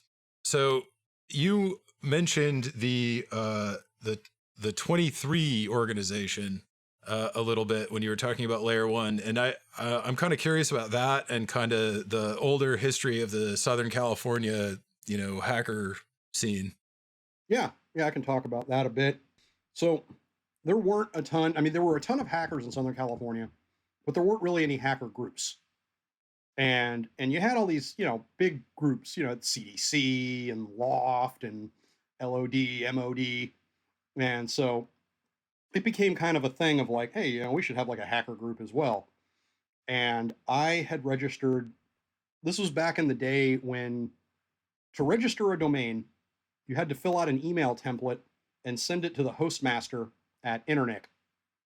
And why Internet allowed this to happen and never did anything about it, there's internet.net and there was internet.org, and internet.org was not the internet. So if you sent your domain registration to hostmaster at internet.org, it went to some random dude who could then be like, that's a pretty cool domain name. I think I'll take it. And so I had originally registered 23.com. And the whole number 23 pops up a bunch. It's associated with the Bavarian Illuminati, secret society type stuff. So we had figured that was kind of cool. And I tried to register 23.com, but somebody swiped it because I sent it to the wrong place. So I quickly registered 23.org. And then from there, we started to build our sort of little hacker collective. And around that time, the .com boom was going. So we were giving presentations. There was an old group called the Association of Internet Professionals, and we were regular speakers where we would actually do like hacking demos. We'd have people come up and set passwords on things, and then we would tell them what their password is, and kind of trying to show that just because it's starred out on the screen doesn't mean it can't be read. So we were doing a lot of stuff there. We were also delved into a lot of non-computer stuff as well. Friend of ours had a nightclub and a few other things, and so so the 23org group kind of ruled the landscape around there for a long time. And then you had other groups kind of start to pop up in its wake, like folks like viruses like DC949 group, because they've been around forever. Well, even like 949 came from like a domain snafu with other 23 people. Not other 23 people, me. Oh. And to this day, I still own 714.org. That's awesome. For a long time, it literally hosted a single web page that said Neener. But I took that down after Shadow Knight got himself barbecued. Oh, yeah. Remember him? What? I do. Wait, what? So there was, it's funny, there was a group of hackers that called themselves the 714 crew, and they hung out on IRC and Pound 714. And the funny thing is the 714 area code had split at that point, with South Orange County being 949, North Orange County being 714. And all these dudes were out of South Orange County, yet they were the 714 crew. So, it would lead into conflict with us all the time. Yeah. And at one point, he tried to register 714.org, and somehow he forgot to pay the bill, and I scooped it up. But one of the leaders of that group was a kid by the name of Shadow Knight, who, if you go search the Darwin Awards, he legitimately won a Darwin Award. He hacked JPL. He was one of he hacked JPL, ultimately got caught because he didn't think that for a second that JPL would have hackers on staff, and very old school Defcon hacker Cancer Omega was the security guy who hunted that dude down. While he was on house arrest, pending trial, he decided, since he wasn't allowed to touch a computer, he would get into astronomy. So his parents got him a telescope, and he decided that the street light out in front of his house was too bright. It was causing a lot of light pollution. And rather than shooting the bulb out with a BB gun like the rest of us did as kids, he decides, well, I'm a hacker. I'm going to go unwire it. And basically ended up taking 440 straight off the pole. Yep. Ooh. And that was the end of Shadow Knight. What was funny is like that whole domain snafu, like it was like in the beginning we couldn't get it because Israel Torres had it. Mm-hmm. And he had it because of this whole kind of thing. Especially because like a bunch of those 714 dudes were like old school, like not the new guys. Like the new guys are great, but like they were like old school OC 2600 dudes, and like some of those dudes were like social undesirables. There's like, they were a little on the weedy side.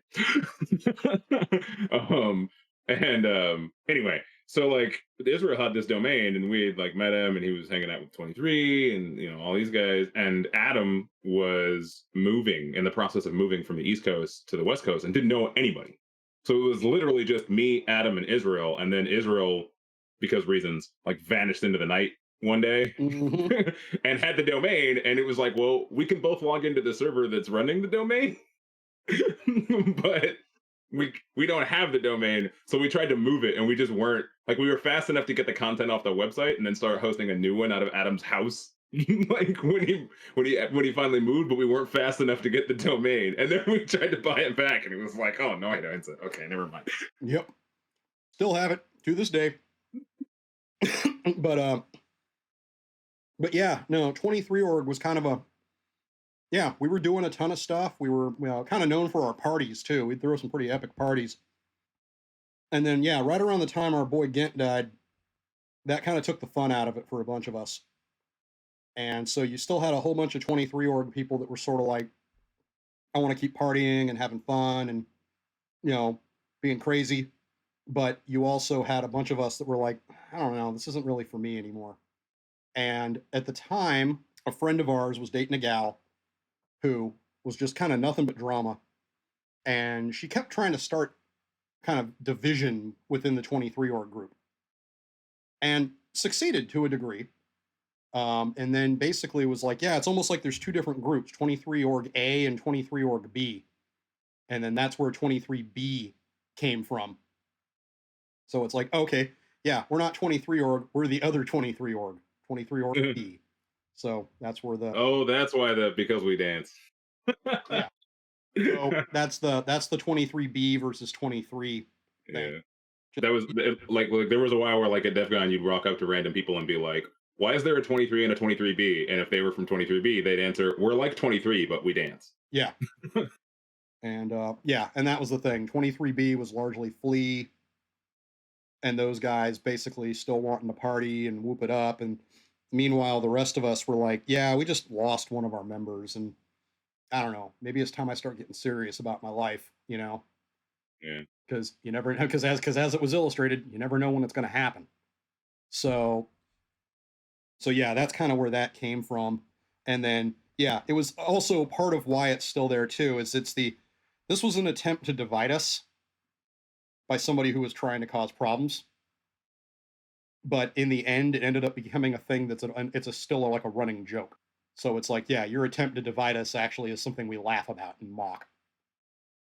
Well, and then it became like useful, right? Because you went to Washington, and then it was like that was how you could tell people apart, right? It was like, oh, if it's a 23 person, they're a Washington 23 person. If they're a 23B person, like they're still 23, but they're like still in Southern California. That was how you could tell the two apart.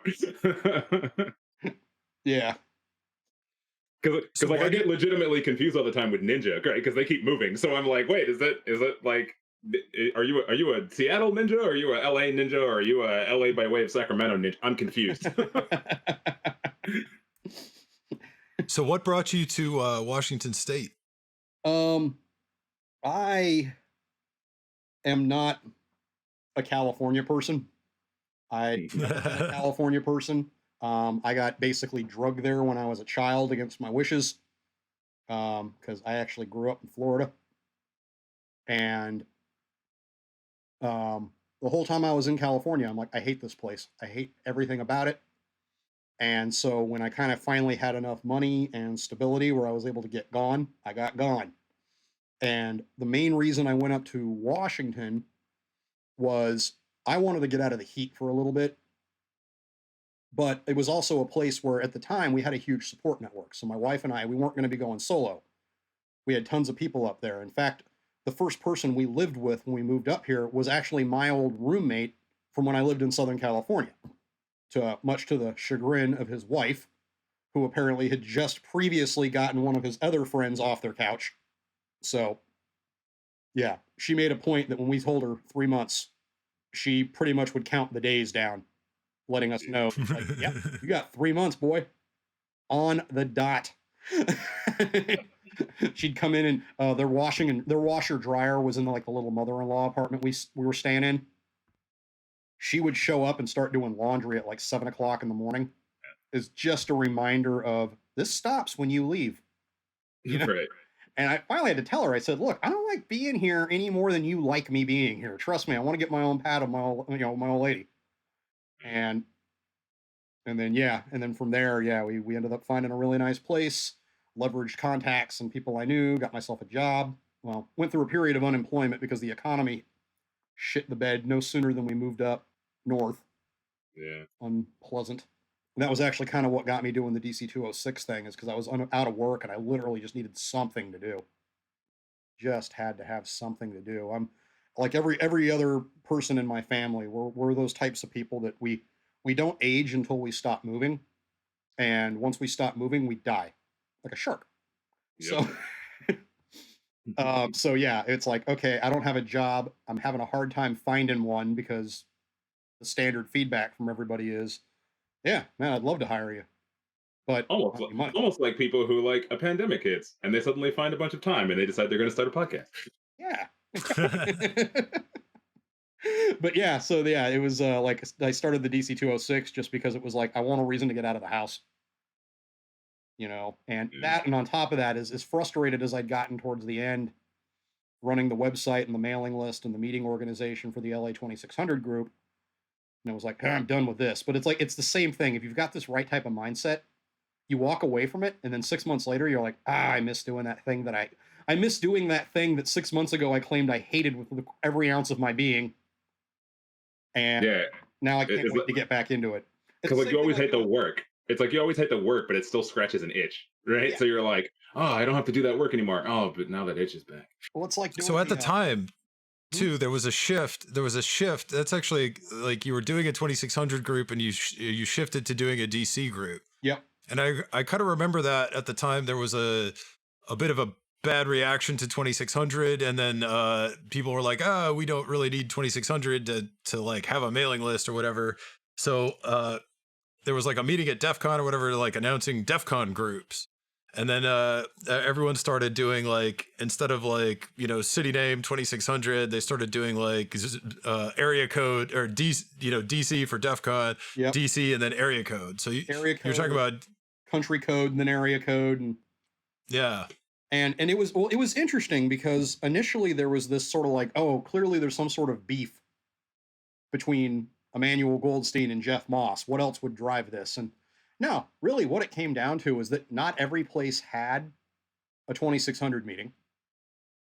And on top of that, in some places that did have a 2600 meeting, the 2600 meeting sucked. Like the Los Angeles 2600, we were huge. We had anywhere between 60 and 120 people at our events, and we were super welcoming because that was sort of one of my mandates of, we're not going to come down on anybody unless they show up and give us a reason to,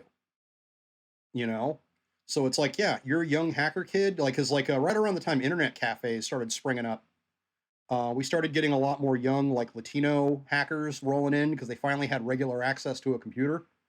And it was that immediate like, hey, so I don't know if it's okay for me to be here. And it's like, of course it's okay for you to be here. We want you here.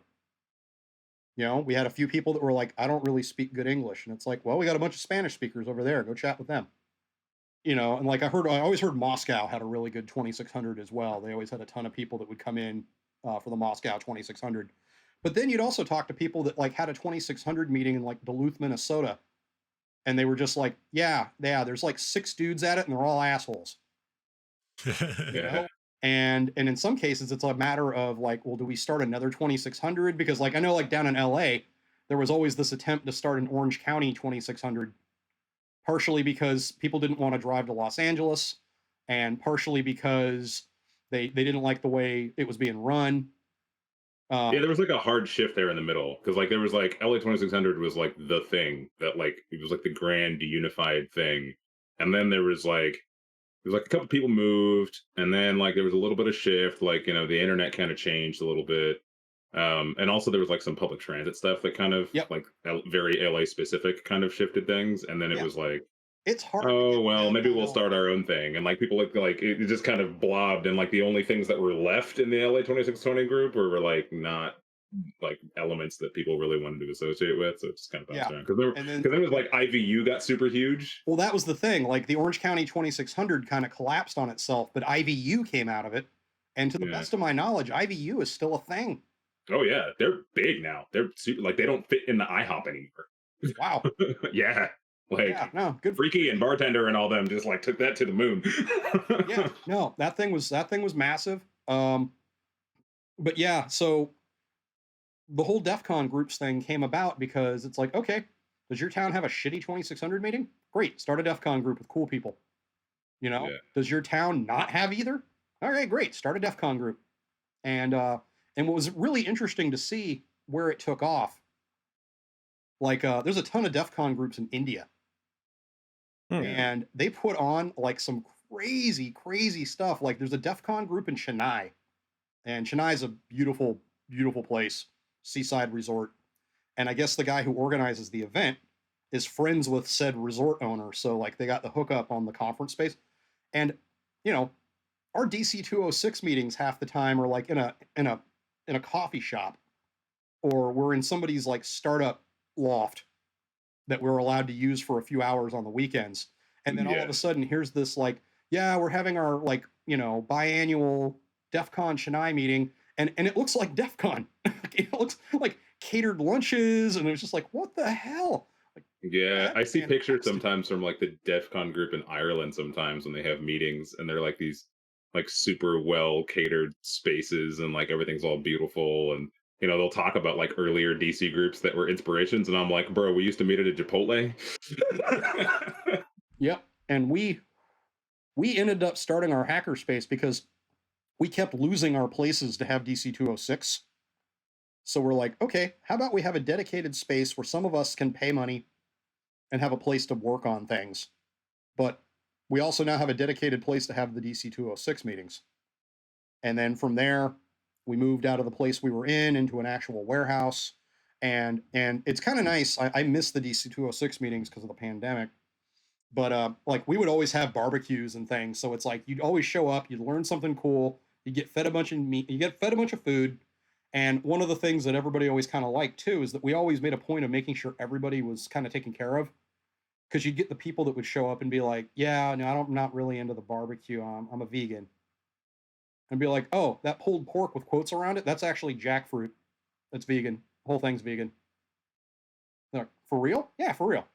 If you want, I can make you a portobello burger. One of my greatest personal like achievements I count is making a vegan chili and bringing it to just a shop meetup one day. And Flea randomly just coming up to me saying like, you made this? And yes. He's like, this is the best vegan chili I've ever had. And just walked off. And I was like, wow, like I could die happy. Yeah, no, I love to cook, as do you. And I'll tell you, I like the opportunity to cook for weird edge cases. Yeah. Like, oh, okay, we're having a barbecue, but like 3 of the people attending are vegetarian and 1's vegan. Like, all right, that's a thing I got to deal with. Or I've got a good friend that's got celiacs, and like for her, being gluten free isn't a dietary choice. It's not oh, I'm doing it because my CrossFit coach told me to. She's doing it because she literally bleeds if she comes into contact with gluten. So like, you can't fuck up. There's no margin of error there. It's right. Not like I've made vegan cookies before that maybe had a little bit of butter in them. Oh yeah. Kind of a, oh crap, that's right, I forgot, vegans don't eat butter. Yeah, no, it's like separate cutting boards. Yeah, nobody had anything go wrong. Whereas with her, if I screw up and I put something that's got gluten in it, like she'll know, we'll all know, and it's going to be horrible. Yeah. So I love the opportunity to cook for people like that. So yeah, when somebody shows up and goes, oh wow, they actually catered to my weird dietary restrictions, and it's like, yeah, I love that shit. Yeah. Great. That's like so the thing hackers... I was just gonna say that's like the thing I miss about living closer to you is being able to like co-barbecue more often. Oh yeah, no, I loved it. Those Nia Bay tour camps where they had you running the grill, and then our camp had me running the grill. And what I always got a kick out of is both groups would have this sort of weird fronting thing going on. Like, yeah. Our cook's better than your cook. Oh yeah, well our cook's better than you. Meanwhile, Virus and I are literally running plates back and forth. Like, hey, take this over to Noid. Ask him if it needs more pepper. Yeah, He would be running on a radio show with Jake, and I'm like with a plate of his food in front of me, like eating it, like while people are like on the other side of the wall, like outside, like hanging out, talking about like my cook's better, and I'm like, Yep. yo, whatever. Yeah. Like, Meanwhile, we're sharing food back and forth. We're sharing like I remember y'all came over at one point and we're like, hey, do you have any warming trays? Because we got no place to put this salmon. You know, so it's like, yeah, I got warming trays. Let me get you set up. oh man, I remember. Yep, that's one of the things I love about tour camp is the fact that like I just eat like a king the entire time I'm there, regardless of who's cooking. Right. Well, and one of the big events at tour camp is the Titanium Chef contest. Yep. Which is probably where all the fronting comes from about whose chef is better. It's not so much the day-to-day cooking, it's that there's a giant cooking contest that everybody takes way too seriously. When me first proposed it, she like one of the opening rules was me, Noid, and Evil were not allowed to be on a team. Yep. Yep. For year one, they were like, the three of you. No, you can't. No Voltroning. Not allowed. Yep. Not allowed to participate. Yeah, I've never been much in the competing aspect of it. I love to co-op, and Virus and I work well together on the grill. So, oh man, it's true. I mean, I basically learned all of like my pre-YouTube, pre-Garuga, like the basics that got me started in smoking were all me like IRC messaging or DMing Noid in the middle of the night. Like, yep, and I love that I've helped a number of people learn how to be a good barbecue cook, and I love it when they serve things to me that are better than I cook. Yeah, they get like their thing, and it's like, wow, I don't know how to make this well. Well, it's like I taught Rick how to barbecue, and now when it comes to things like brisket, his is better than mine, and I'm willing to say that on a podcast. That's saying something, because like brisket is like one of your things. Yeah. And I'm good at brisket, but his brisket is just it's exquisite. That said, lately I've been doing a lot of mixture of smoking and sous vide. And have produced some absolutely epic meals as a result. Yeah, yeah. In fact, I'm eager to see the lamb that I will be eating here in a few hours. Man, because I'm sure it's going to be good. Because Merck's an amazing cook. I love teaming up with her since we're both in the same cabin at tour camp. Yeah. We'll work things out where sometimes one provides the sides, the other one provides the mains, or one does dinner one night, because she does a really good crock pot pulled pork. Nice. That's really quite tasty, and it's not all watery like most crock pot pulled pork is. Well, and like Evil's a mad scientist too. Yeah, it's just you'll notice she's never been to tour camp. Something has come up to prevent her from coming to tour camp every single time. If it's in person this year, she will be there. And you will get to witness the full, awesome, and terrifying power of her and I running the kitchen at the same time at tour camp, and it's gonna be amazing for everybody wins. They're not doing it this year. They already said so. It'll be a 2022 thing. Yeah, because I'll tell you one of the best compliments I ever got was I had a rack of ribs at one of the Nia Bay tour camps, and we'd forgotten about it because it wasn't quite done, so I'd thrown it back in the slow cooker, and it sat there and smoked for a while. And then, and at one point, Jake and I were, we were hungry, and needed some food. And I was like, wait a minute, there's that whole rack of ribs. So it's like, sure enough, it's there. They're cooked to perfection. I cut them all up. We eat our fill. I've got about half a plate left. And I'm just walking around tour camp offering ribs to people. And of course, people are like immediately like, I don't know. Strange person offering me ribs, and then one guy took a rib off the plate. You could see it was like a pity rib. It was like a pity rib because everybody's snubbing me. And I watched him put it in his mouth, stop, come back, take 3 more off the plate, and walk off. Oh, I understand now. And the next day he was like, that was amazing. That was amazing. He's like, those people are idiots. And I'm like, yeah. I said, I get not wanting to take something open a stranger gave you because you might have drugs on it. But this is also implies that you don't understand that drugs cost money, so people don't give them away for free. And they certainly don't put expensive drugs on expensive ribs. So.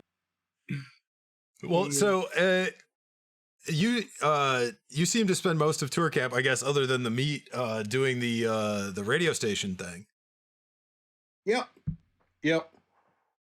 That is. How'd you kind of build that out, or how'd you get into that? I honestly don't know how the hell it started. It's one of those, like, wouldn't it be funny to do like a low power broadcast, at TourCon? And because TourCon would be small enough that we could do a low power broadcast and stay within, actual like transmission allowances for low power radio. And so we started doing that, playing music, having kind of our morning show, and then it kind of caught on. And then, like, one of the Nia Bay Defcons, we literally had bands that were performing at the event, like coming over and doing interviews afterwards. Had some dude with a guitar who went by the band name of Sun Tunnels.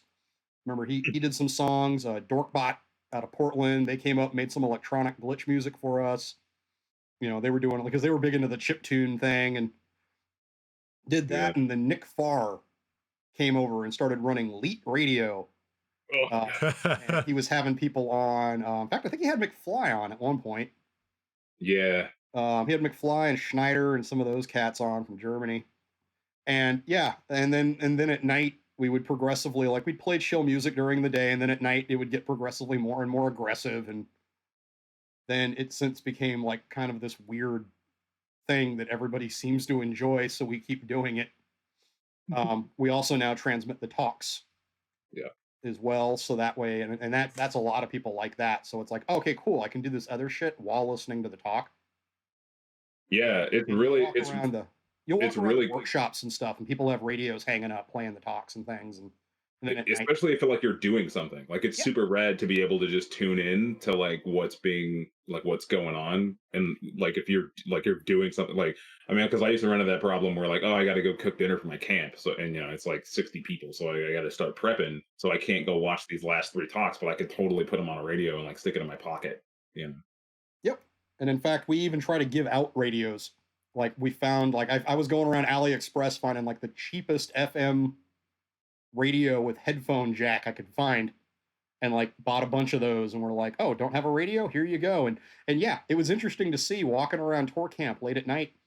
I'd hear my music coming out of people's tents. Yeah. Cause like typically late at night, we tend to put on like the chill step and trip hop and nice, quiet, go to sleep music. In fact, I had one guy telling me he was sleeping in his car, and he's like, he'd run the inverter and just like have the radio go all night and listen to it. And I always get a kick out of the fact too that you can tell who's running the station at any given moment. Like, if it's industrial music or if it's rock and roll or death metal, it's almost assuredly me. If it's like funk, like weird funk, like it's like, okay, so I've been listening to some like Bootsy Collins and Frank like, Zappa and it's like Galactica. Yeah, it's Jake. Yeah. Yep. And I've had a couple people tell me that. They're like, your styles are so distinctive, like that it's always obvious to see who's in charge and running the station at any given moment, because you can tell by the music. And it's funny too, because like, we work well. We got good banter going. And then basically, we just pretty much have each one of us has like sort of a veto ability. So, for example, you will never hear Ween on the radio station because I will not allow it, because I hate the band Ween. Hate them with a freaking white hot passion. You will also never hear Lynyrd Skynyrd on the radio, because Jake hates Lynyrd Skynyrd with a white hot passion. So basically, like, he doesn't play the Push the Little Daisy song, and I don't play Freebird, and it works out great. Every once in a while, we'll find a band we just both mutually dislike, but yeah, one of the other things we always enjoyed with it too is like letting other people, like, literally when I met Jana, first time I met Jana was letting her DJ on the radio station, and she went from how does this thing work to like having her own like send-ins and send-outs by the end of her set. And it was like, good Lord, man, you picked that up like a fish in water. She still has a revolving playlist of course all 80s music, because that's like her MO. That is the for next, like for Noid at next tour camp. Like it's just this evolving list that like that's what she'll do every night. Is Yep. And I tell you, I do the same thing, curating playlists all year long. And but yeah, it's fun to get that going, let other people get a chance to sit in, give it a whirl. It's amazing how many people come up and go, yeah, I was a DJ at my college radio station. And and also having ShadyTel there providing phone service is amazing, because the fact that I can literally pick up the phone and go, caller, you're on the air. awesome. 90 simulation complete. And the thing I love about it too is like what you get on the other end, you never know. Sometimes, like I had a camp call me up and say, hey, this music's kind of boring in the morning. Like we're trying to wake people up. And I was like, all right, y'all want some like metal or something? Yeah, some like AC/DC. I'm like, all right, cool. And like throw that on. But then you'll also get people that are drunk at 3 a.m. that are like, hey, you play that song, the boo doo doo doo doo doo song. And you're like, yeah, sure thing, buddy. I'll put it in the queue. Lose the number. And then you get folks like, one of our hackers up here loves to call up at 3 a.m. and ask us to play Jack and Diane. Because he used to be a college radio station DJ. He did the new wave post-punk, goth, new romantic type stuff.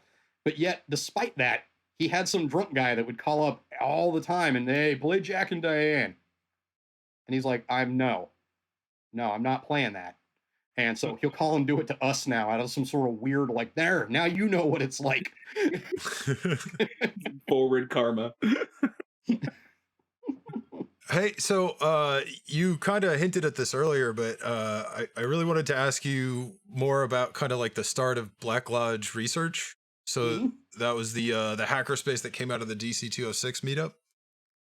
How did you kind of get that started? Well, we had a friend of ours who was living in a really strange house. It was in Kirkland, and it looked like a log cabin. In fact, it kind of was a log cabin. And it was at this place in Kirkland, just up the hill from where Google is now, surrounded by trees. It was this really bizarre, and within that same lot, there was like this 2-story building that was occupied by a bunch of web developers. And it was weird. Every time you went there, you suddenly felt like you were in like the backwoods of like Arkansas or something, and it was really strange, but it kind of made like a perfect environment. No matter how much noise we made, no one complained. Even though there were neighbors, you could see them. We were just magically somehow immune to it. So yeah, our buddy, his dad passed away, unfortunately, and he inherited the house. And he was like, I'm thinking this place would make a good hackerspace. And the landlord seems like the sort of guy that would be down with that kind of thing. So let's talk to him. And yeah, it worked out great for a while until the landlord got weird on us. And for reasons we still don't know, he told us to leave. It didn't seem like he was mad at us. My theory is that he found black mold on the property and wanted us out of there before somebody got sick, because that place was falling back into the earth. And then around that time, we went and found a warehouse to rent with an interesting Defcon connection. Our commercial real estate agent happens to have been at one point in time Jeff Moss's brother-in-law. I didn't know that. Yep. Weird world. But and the place we rented, where the Black Lodge currently is, was a bike shop that was owned by a former coworker of mine from Expedia, who also happens to be a triathlete and had a bike shop set up geared more towards triathlete type people who are, they're not riding bikes you bought at Walmart. They're riding $18,000 Argon 18s and things like that. And so he had his little shop, and he was doing so well, he wanted to move into a bigger shop. So it's like, okay, it's like the landlord is the only person in this equation that I'm not friends with. Right. And the landlord basically just went to the guy at the bike shop and was like, all right, this Noid guy a cool dude? They're gonna pay the rent on time? Yeah. All right, good enough for me. That's awesome. And got It's a super inviting space too. It's like really we like I remember I mean I haven't been there a whole lot, but I remember since like the first time I walked in there, I was like, yeah, this is a vibe, you know. we try to be as inviting as possible. In fact, I mean, like when you walk into the shop now, literally one of the first flags you're greeted with is a combination of the Gadsden "Don't Tread on Me" flag and the transgender flag. And we've got flags hanging up all over the place. Like we've got obviously a big Cascadia flag hanging from the ceiling, but we've now got like pride flags up. We've got, you name it. We had a sickle and hammer flag up at one point, and I walked in one day and was like, I don't know who put that up, but get it the fuck down.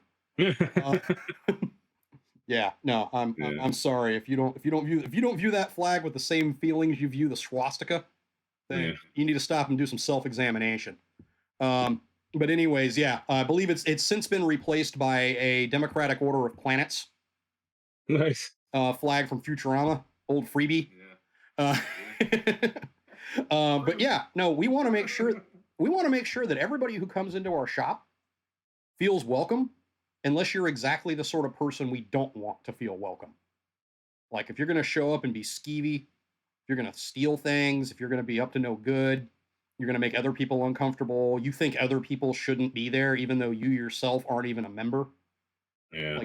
Yeah, we'll show you the door every time. Like, everybody's gotten all into these codes of conducts and everything. And Black Lodge has managed to go this whole time with the simple code of conduct of be a dick and see what happens. Yep. Fuck around and find out. Yeah. and that's basically worked out well for us. We've never had any issues of harassment. We've never had anybody say, oh, I went there and was treated horribly, unless they did something to deserve to be treated horribly. And we want people who show up there of any persuasion to basically be like, all right, I'm accepted here. I'm accepted here. People don't mind that I'm here. And I love the fact that, yeah, we've got people from all walks of life turning up. Old people that are like, hey, I don't want to be the old guy that's making everybody feel weird, but I'd love to learn a little more about electronics or something. It's like, hey, you're welcome. Yeah, I mean, I remember going there when the Intel guys came down, and I remember thinking that what was really cool about that was like here are two dudes with a very like direct corporate purpose, right? Where they were like, hey, we have this tech, like a bug went public. We realized that we didn't really give the design community, let alone the community at large, like any tools to like take this stuff apart or debug it. And so like this is the best we could do without like lawyers. And we figured we'd go to like where those people hang out and like show it to them and be like, please use our stuff because please use our stuff. And I remember that whole room being like, there was like a person in the back who was like straight up like, I know how to install Kubernetes and that's about all I know about like computers. And then there was like Jake and like these crazy hardware people there. And it was just like this rainbow of capabilities. And, I mean, there were maybe 10 minutes into their presentation until like people spun off and were teaching each other different stuff and like getting them all. And then it was like, by the time the presentation ended, it was like, no matter where you started, everybody was kind of back to that level of like they could absorb the content. It was kind of cool. Mm-hmm. And that's the thing, like all backgrounds, all skill levels. Like, yeah, unless you're trying to steal my tools, like I don't got a problem. So, every once in a while we do get somebody who tries to steal my tools, but you do have awesome tools. Yeah. So how long has that been running now? So we started it in 2007. Wow. So It does not feel like it's been that long. No, it does not. I only just realized just the other day that like this is our 15th year anniversary. Gee, man. And that's absolutely ridiculous to me that we've been going this long. And we've had such an interesting flux of people through. I think I am the only original member. Wow. Who's still actively paying and being a part of the thing. Everybody else came along later, as well as new people. Like, I mean, I didn't go there for a while because I had some health problems for a few years and I was busy dealing with that. And I wasn't coming around. And then all of a sudden I start showing up again, and it's like, who the fuck are these people? Yeah. And then that's when it's like, oh, this guy's so-and-so, and this is what he does. And it's like, oh, shit, you're the guy that got the X-Carve working. Like, oh, fantastic, you know? Nice. Yeah, it's a good sign of like you've injected the vibe into a space when you can do that. I remember coming back to LA after I was living in the Bay for a few years after starting Null Space, and being like, oh, I don't know anybody here, but they were all doing really cool shit. I was like, oh, I guess we did a good thing. Yeah, that was kind of our other thing too, was that we don't really consider anything off limits. Yeah. Like, that was one of the reasons we call ourselves a hackerspace and not a makerspace. We very Yeah. much have this sort of mindset that whatever you want to do is cool. You know, just don't go breaking the laws. Right. You know, so yeah, you might be in there for a computer class. You know, you might be in there learning Python, and then out in the shop there might be somebody machining something, you know, like totally not even remotely computer related. It's like, oh yeah, no, I'm machining some new, you know, front end, you know, parts for my Jeep. Yeah. You know, it's like, yeah, I'm TIG welding up a bumper in the back. You know, while other people are learning like Jenkins. Yeah. Yeah, your Jeep gets a lot of love, man. I see those pictures on social media. That's the thing. Yeah, Yeah. let's pivot to our final topic, is the your anti-zombie technology. So yes, you have a very distinctive Jeep. It's all tricked out. So like, have you done some like customizations to that? Oh yeah, yeah. No, the Jeep is one. I'm a huge fan of the 2000, 2001 Cherokees, but that thing has been tricked out. Like, in addition to the obvious physical stuff you see, like the lift, the bigger tires, um, you know, the custom front bumper, the custom rear bumper with the swing out tire carrier. But I've also done all the stuff under the hood and in the body that needs to be done too, like a slip yoke eliminator, two-piece drive shaft. One of the best upgrades I did to that thing, if you're running one of those Chrysler 6-cylinder, you know, one of those straight six inlines, ditch the single port fuel injectors and get yourself some 4-port injectors off the V8 Interceptor. Drop those in, and then do a hard reset on the machine. And then do a hard reset on the ECU, and then let it readapt. And all of a sudden, like, I had power that you couldn't believe. Especially because that vehicle has gotten so tall and heavy that it needs it. But yeah, like, I like to do a lot of off-roading. I'm very much an outdoorsman. I spend as little time on computers as possible, and I like to be out in nature, hiking, fishing, hunting, you know, off-roading. Although due to the pandemic, I've picked up a couple of hobbies in the last year. I've been doing a lot of retro video game modding. Yeah, a little bit of help from Syntax as well. Yeah. Yeah, he's been my boy to reach out to when I get stuck on something. But yeah, I've been like rebuilding and like modding like consoles and handhelds. Yeah, Also, I still owe you a Wii. Yep, It's like owe me that in the Wii. And corner. that Wii is getting a hard drive mod done to it. Nice. It's going to get a hard drive mod done to it. Yeah, got into leather work. Oh, nice. Yeah, leather work. Done a little bit of like mixing a bunch of different things together. Like, I built a Viking axe Nice. and like rust blued it, because I'm also a gunsmith, and so I'm always working on my bluing skills. And learning how to rust blue last year was huge, because rust bluing is a technique that, one, really lasts, but also, like, if you go buy a $15,000 Holland and Holland double gun, that's how they do it. It's rust blued. Wow. And so it's a chance to sort of practice and tie those stuff together. But I'm also still heavily into hardware hacking. Always have been. In fact, 2-3 days ago now, I got my Tigard from Nice. Joe Fitzpatrick. My Yeah. Tigard, and it looks like it's going to fucking take my Shikra and just blow it out of the water. Did you get one of the release ones or one of the pre? I know that like some folks got like his early. There was like an alpha build or something. Yeah, no, I got the release one. I also put the money down to get the $30 logic analyzer, the Bitmagic. Nice. because it's like that bit magic is freaking cool. It's a $30 logic analyzer that performs like a much more expensive logic analyzer. Yeah, And, I got that. I have another tool called the Glasgow, sort of like it has a reprogrammable Yep. FPGA for all the different pins. And between those two, I'm pretty excited about. Just crowd supply in general has really made both the development and tooling part, and also the actual production of things that aren't just tools to work on other tools. The combination is really quite impressive in terms of what sort of various niches of hardware you can find these crowd days. supply is dangerous. I won't go there if I've just been paid, because it's way too easy to be like, oh, okay, this person's taken another approach towards doing USB to UART. I'll pick one of them up. And then you start doing it, and all of a sudden your credit card's like, hey, is your card being used fraudulently? Because you've spent like $1,200 like out of the country in the last 30 minutes at a bunch of different transactions, and it's like, oh yeah, that's right, I'm buying shit online. On random electronic parts from individuals who no one knows. And you never know how many of these are going to be zombie tools. Yeah. Good point. What was that? You never know when any of these things that you buy might be useful in a zombie apocalypse scenario. Correct. In fact, I'd actually been looking at the Glasgow. I'd been looking at grabbing one of those. Or the UART.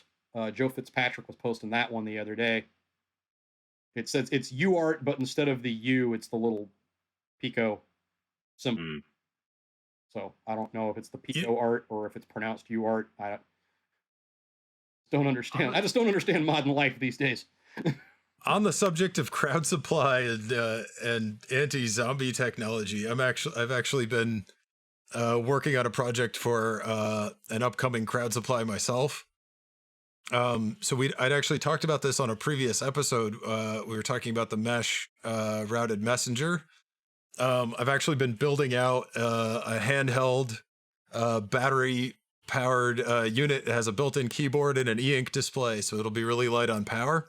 That's basically just an OpenWRT router, but I can run like encrypted mesh routing software on it. I pitched that to Crowd Supply a couple weeks ago, and they're pretty into it. So I'm going through board revs for that right now. So watch this space. I probably won't be promoting it for a few months yet, at least. But that's definitely a thing I've been working on. Yeah, have you played around with like LayerOne? Yeah. So I still prefer 802.11s. Okay. Which is Wi-Fi based. The LoRaWAN stuff is interesting. It's kind of low speed, but yeah, that's something people are kind of pushing for mesh stuff these days. So mine is so the issue with LoRaWAN for me is that it's low speed. It is sort of longer range, but it's also kind of the parts are still a little bit more expensive. Yeah. And so I'd be keeping an eye on that for like really long distance hops. My thing is more like it would be useful for something like tour camp, where I mean, actually the tour camp now, it's like there's a pretty good internet connection, but like if you're at some event where there's like a swarm of people and you can't rely on the internet connection. Yep. Wi-Fi meshing is perfectly fine as long as you will pass within 700 feet or 350 meters or so of one other node at some point. I did look at there was a Hackaday project that had a handheld LoRaWAN with a keyboard and everything at one point a couple years ago, but it was, if you added the cost of all the parts up, it was like $120. And I'm trying to go for a much lower price point than that, so people could actually buy a bunch of them. Yeah. Yeah, some friends and I are in the process of building a distributed low power LoRaWAN mesh network right now to provide basically zombie apocalypse comms.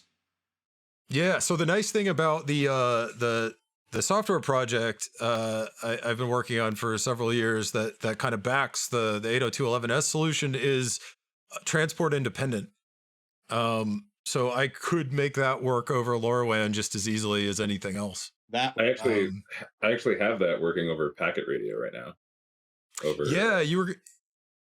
Yeah, it's I don't know, some radio box, but some mutual acquaintances have been like their zombie apocalypse plan is they've got packet radio working on these little devices that are about the size of the 2D footprint is about the size of a quarter. It's like between a quarter and a challenge coin. Like think like silver dollar. Wow. And they're maybe about an inch and a half, maybe an inch high.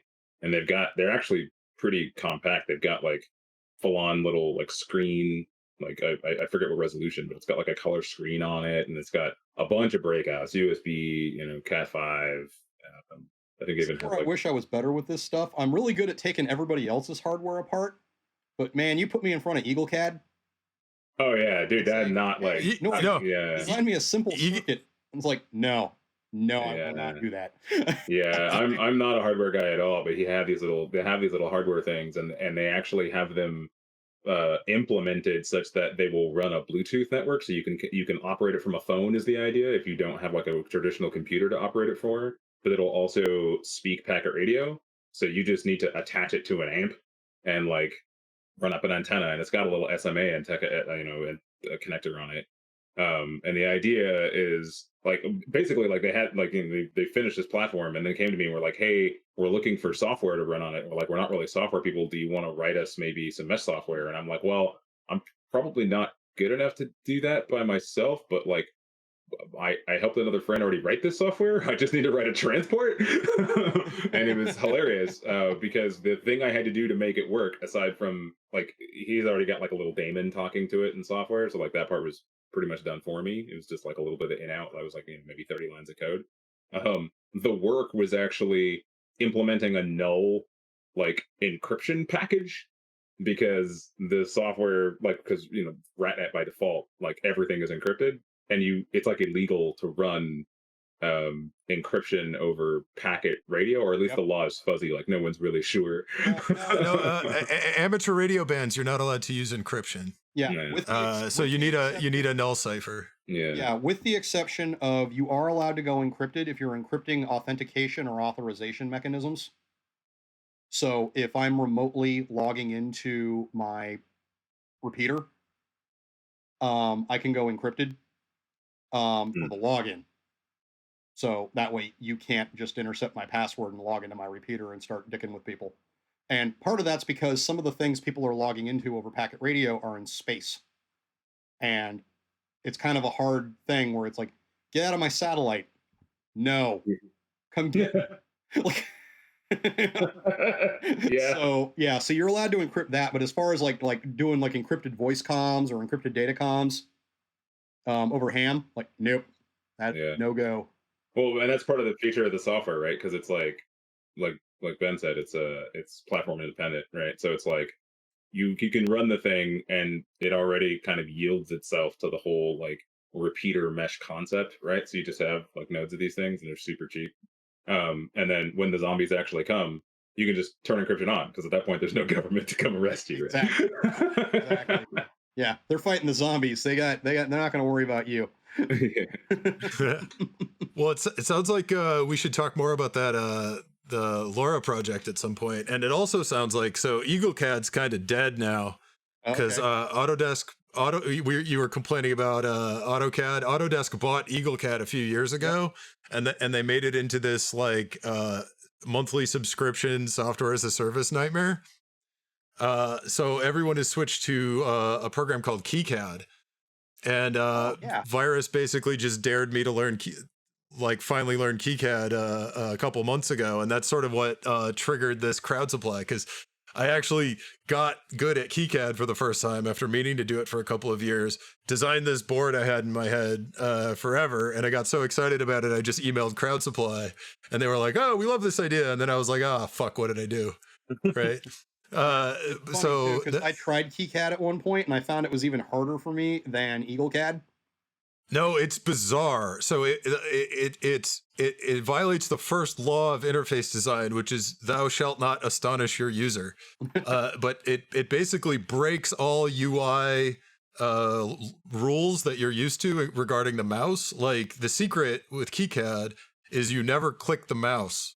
Yeah. Right? You move the mouse and then you touch the keyboard. So actually I was talking to Joe Fitz about this, who we were just talking about the other day, and he said KiCad is like having a 101 button mouse. That's like how the UI is designed. Yep. Like you never press the mouse button, you move the mouse and then press a key, like a different key for a different function. And kind of once you get used to it, you can fly. Like you can totally fly through a board design once you get over the fact that everything is weird and it's like a bizarro interface. But I tell you what, once we start doing like in-person events again, I would be happy to do a here's how to use KiCad class at Black Lodge. That would be fantastic. Yes, because I took really good notes. So Virus figured out like he got over a couple of the first hurdles and then started designing his own board. And I was like, crap, now I've got to beat him. Right. So we got into a little like race to design the board. But between him and me, I have a Google Doc, which is like, here's the top 4 things you need to know to get over your fear of KiCad.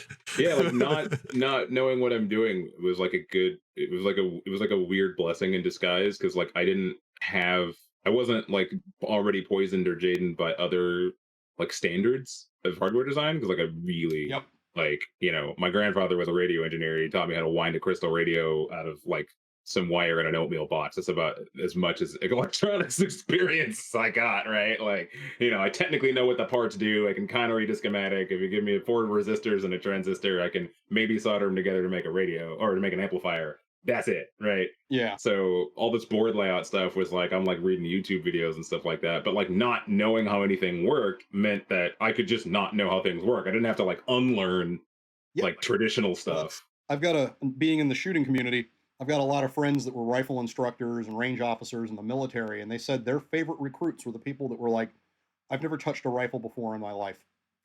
Yeah. And it's like, is that going to put me at the back of the class? And they were like, oh, no. Thank you. Thank you for coming here. Because you don't have a bunch of hillbilly hunting tricks that I got to unteach. Yeah. Like, you don't know anything. So that's perfect. I can actually show you how to do it correctly the first time. And you're not fighting me with what your daddy said when he taught you how to pop squirrels when, with a 22 when you were a little kid. Yeah. And so it's like, you don't have all these, the same reason why as an instructor, I love teaching women, because one, women seem to have steadier hands for some reason. I've never fully understood why, but they just seem to have steadier hands. But on top of that, they also haven't learned a ton of horrible habits that have to be untaught, so you can teach them right the first time. And then all of a sudden they're hitting the 10 ring and they're like, oh, this is awesome. And it's like, yep, there you go. Not so scary no more. Now you're in charge of it. And now, it's just as easy as pointing where you want it to go and pulling the trigger. And so, it's definitely nice when you don't know what you're doing to a degree, because you don't have any preconceived notions about what you're supposed to be doing. Like, I got into 3D printing. I bought a printer several years ago, never did anything with it. And then last year I got the printer set up and running because I was involved in a personal protective equipment group that ended up shipping out like hundreds of thousands of face shields all over the world. But with the 3D printer, I went from downloading things off of Thingiverse to, I like this thing on Thingiverse, but I need this piece moved back 5 millimeters. And a couple people were like, well, hey, send me the STL file, tell me what you want done, and I'll do it. And then I sat down and I finally, because I'd been trying to play with Autodesk Fusion 360, which they have a community version. And it's like, okay, cool. But it's like buying a Ferrari when what you really need is a Geo Metro to go get groceries. Yeah. And so a few nice people on Twitter had turned me on to Tinkercad. And I'm completely self-taught on Tinkercad. And because of that, I know how to do Tinkercad really, really well, because I didn't try to bring a bunch of old CAD knowledge into the equation. Yeah. I just sat down and went, okay, well, how does Tinkercad do this thing? Because I need this thing to be 10 millimeters by 20 millimeters. Yeah, And that's like people who don't have any CAD experience, but they sit down in front of SketchUp, and like 20 minutes later, they're like drafting pros. yeah, yeah. And it's been super nice because I'm now at the point where I can create things out of whole cloth, print them, and be like, yep, this is a thing that literally didn't exist anywhere but my head until about 3 hours ago. And then you can fiddle with them because, yeah, the other thing you learn with 3D printing is I've got a whole bucket full of bad prints and things where it's like, yeah, I don't know what it is about me and math, but me and math don't get on. And I can literally measure something out. That's 100 millimeters by 90 millimeters. And I'll make my thing 100 millimeters by 90 millimeters, and somehow it ends up being short. Yeah, you should see me cutting baseboard. It's horrifying. My old man had to come in and help me with a den remodel at one point because he walked in and was like, looked at all the cuts I made, and he was like, "You measured before cutting, right?" And I was like, "Yeah, several times."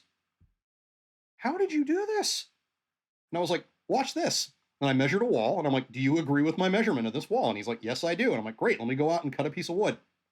Like, "Okay, do you agree with where I'm going to cut this wood? This wood is going to be that length." "Yep." "Great, let me cut it. Now take it inside." "How is it 4 inches short?" I'm like, "I don't know." I don't know. You just witnessed it. You just witnessed me do it. There's a pocket dimension following you around. And fortunately in CAD, it's easy to go back and add length, which, you know, it's much harder to do when you're dealing with physical material objects.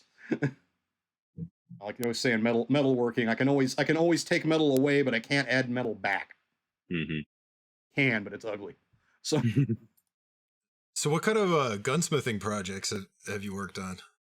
Oh, let's see. I'm trying to think. Last year, I got my hands on, for those that aren't in the gun community, we have a term for people that take firearms of historical note and modify them in such a way that, like, they do dumb things to them, like they put scopes on them, or they cut the barrel down, or they change out the stuff. And those people, they're simply referred to as Bubba. And I collect predominantly British and Commonwealth small arms, and I got my hands on a Lee Enfield number 4 Mark I Star from Long Branch, which is Canada, and 1943 production, so World War II issue. The problem is Bubba had gotten his hands on this thing, and there was a bunch of missing parts. Bubba had also decided at one point he wanted to fix like a trigger retaining pin with some brass screw stock, and I sat there and was like, okay, this is not happening. This is like, so I bought it, tracked down all the original parts, got it all put back into place, and brought that thing back to its original glory using appropriate pieces. Also ended up building a what they call a race gun. I do competition stuff, and I wanted to build me a fancy fluted magazine well red dot pistol, and I did it entirely off of a frame that I had purchased at a shop years ago. And for initially a good chunk of last year was a good time to work on those gunsmithing projects because parts were available. Not so much more. But at the same time, it's like, yeah, I've been working on that, working on my rust bluing skills. Been learning. What is rust bluing? So there's a bunch of different ways to preserve metal because steel wants to rust. And there's a couple of ways you can deal with that. One is an old technique called browning, which you will see done on like Civil War era and prior firearms. Fire bluing, parkerizing, chemical bluing, but there's one called rust bluing, where literally you lay this compound down on the metal and it oxidizes immediately. And then you basically lay it down, you boil it, and then you lay it down, and then you boil it. And it's an all day long thing. But the more layers you lay down and the better you lay it down, you get this beautiful dark black coating. That when you're all done with it, you throw it into a solution of sodium hydroxide to kill the action. And then what I do from there is once it comes out of the sodium hydroxide, I then throw it in a bunch of motor oil and really let that oil get into the metal pores. and then polish it up. And the end result is absolutely stunningly gorgeous. So I've been learning more about that, as well as some like woodworking. I'm trying to learn how to checker and do stock work and things like that. I've also been doing a lot of leather work as it relates to gun stuff, like saddle rests and things like that. I've got an old lever gun that I've been trying to kind of cowboy up a little bit. Process of doing a reinforced cheek piece with my initials on it, and I'm gonna do one for my stepdad because he's got an old Winchester 94 lever gun. But yeah, no, that's basically what I've been doing, is mostly maintaining my old historic stuff and keeping it running, as well as a little bit of modern stuff. But I spend more and more of my time dealing with historic arms. That modern stuff has kind of almost lost its appeal to me. Plus all the politics around it and everything. It's like, yeah, the last thing you want is like, oh, I collect AR-15s. It's like, oh, okay, well, guess what? I got some bad news for you. You know, it's like everybody and their brother is, basically like fucking decided that this gun is terrible. So you're going to be in for a bumpy ride. Yeah. Yes, I do know what you mean because I live in California. Yep. Which is weird because you guys had a problem there just the other day that all those laws didn't stop. Odd. Yeah. But that's as far as I'm going down that road on a podcast. Well, we could always just pivot to how stupid the OST debate is, right? Because it's basically the same argument. Like, oh, people do bad things with, noun X, right? Wouldn't it be great if we just ban noun X? Yep. Like, except banning things is not the same thing as wiping them from the earth. Yeah, exactly. As it turns out, yeah, it worked so well for the drug war, right? Yep. All you had to do was wave a magic wand and say drugs are banned, and then all the drugs went away. I mean, that's what happened, right? Like literally anything. Like nothing. Yeah. Nothing has ever been successfully banned in all of human history. At least, I mean, for a while, in some narrow cases, like, but not forever successfully. Like, Japan managed to sort of ban firearms for a minute, right? And until people started cheating, and then people started cheating more, and then they gave up on it, right? Yep. But yeah, no, it's kind of funny. Like, I had this conversation once with my mother where she was trying to argue about prohibition working and everything, and I asked her at one point, I said, Mom, can you tell me what marijuana looks like? And she says, oh, you know damn well what marijuana looks like. And I'm like, oh, no, it's been illegal the entire time I've been alive. Therefore, I've never seen it. Because when drugs got banned, they were completely eradicated. And I don't even know anybody that even knows what marijuana is, because it's illegal. And it's certainly not available in my high school for $20 a bag. And yeah, just trying to get people to understand. It's just what it ultimately comes down to is there's an old commentator guy, H.L. Mencken, and one of his quotes that I absolutely love is that for every sufficiently complex problem, there is a solution that is simple, clean, and wrong. And when it comes to these complex problems, people on the internet want to go for the solution that's simple, clean, and wrong, particularly if it also doesn't impact their lives in any way, shape, or form. Yes. It would be like somebody said, oh, we could solve this problem tomorrow if we sent all the Mexicans back to Mexico. There is a certain group of people that would just be like, well, I'm not Mexican. Yeah, that's cool. That works. Well, I think that's a great summary of the offensive security tools debate on Twitter also. Oh, yeah. Right? Is that like, there's plenty of people that want to seem smart, like they're weighing in on an important issue, and they're like, they probably should be spending more time getting better at being a blue teamer and less time on Twitter. Well, and that's my whole, like, that's usually my response to that. Like, I don't hate the argument so much as I hate the fact that infosec people think it's an argument that they're qualified to have, right? Because I'm like, yeah. First of all, like, we keep having this argument, right? Like, it goes away for a while and then it comes back. And like, why do we need to fail at this again? Okay, I guess like some people have their panties in a bunch, and then it's very annoying because it's like the fundamental basis of it is debating over the nature of whether or not a tool is inherently a weapon or not. And I'm like, okay, well, I think we all have already decided that dual use technology is a thing. And if dual use technology is a thing, all of humanity hasn't figured out how to deal with existing weapons. Why do you think you, magic person, are going to be able to solve the cyber version? Like... Yep. Well, the argument I always give back to people is, dudes get drugs in prison. Right. Yeah. And if you have a place that has multi-layered security, access control, authorization, total surveillance, and dudes are still getting drugs in there, what chance you got anywhere else? Right. And there are more drugs in prison than there are outside of prison. Yeah. Like... You know, so it's this idea that, oh, the simple solution is to ban the thing, especially if it's a thing I don't care about, or if banning it doesn't impact my life in any way, shape, or form, then yeah, we'll go with that. And it's like, that's just easier for me. And it's like, no, I need you to take your argument apart. I need you to take your own argument apart and look at it critically and say, okay, if we prohibit people from discussing this, do people stop doing it? It's like, Right. okay, the OST debate, like, yep, verboten. Still going on. It's going to be going on private Discord servers. It's going to be going on. I have the same argument with people that want to like chase the bad people off of like social media platforms. Yeah.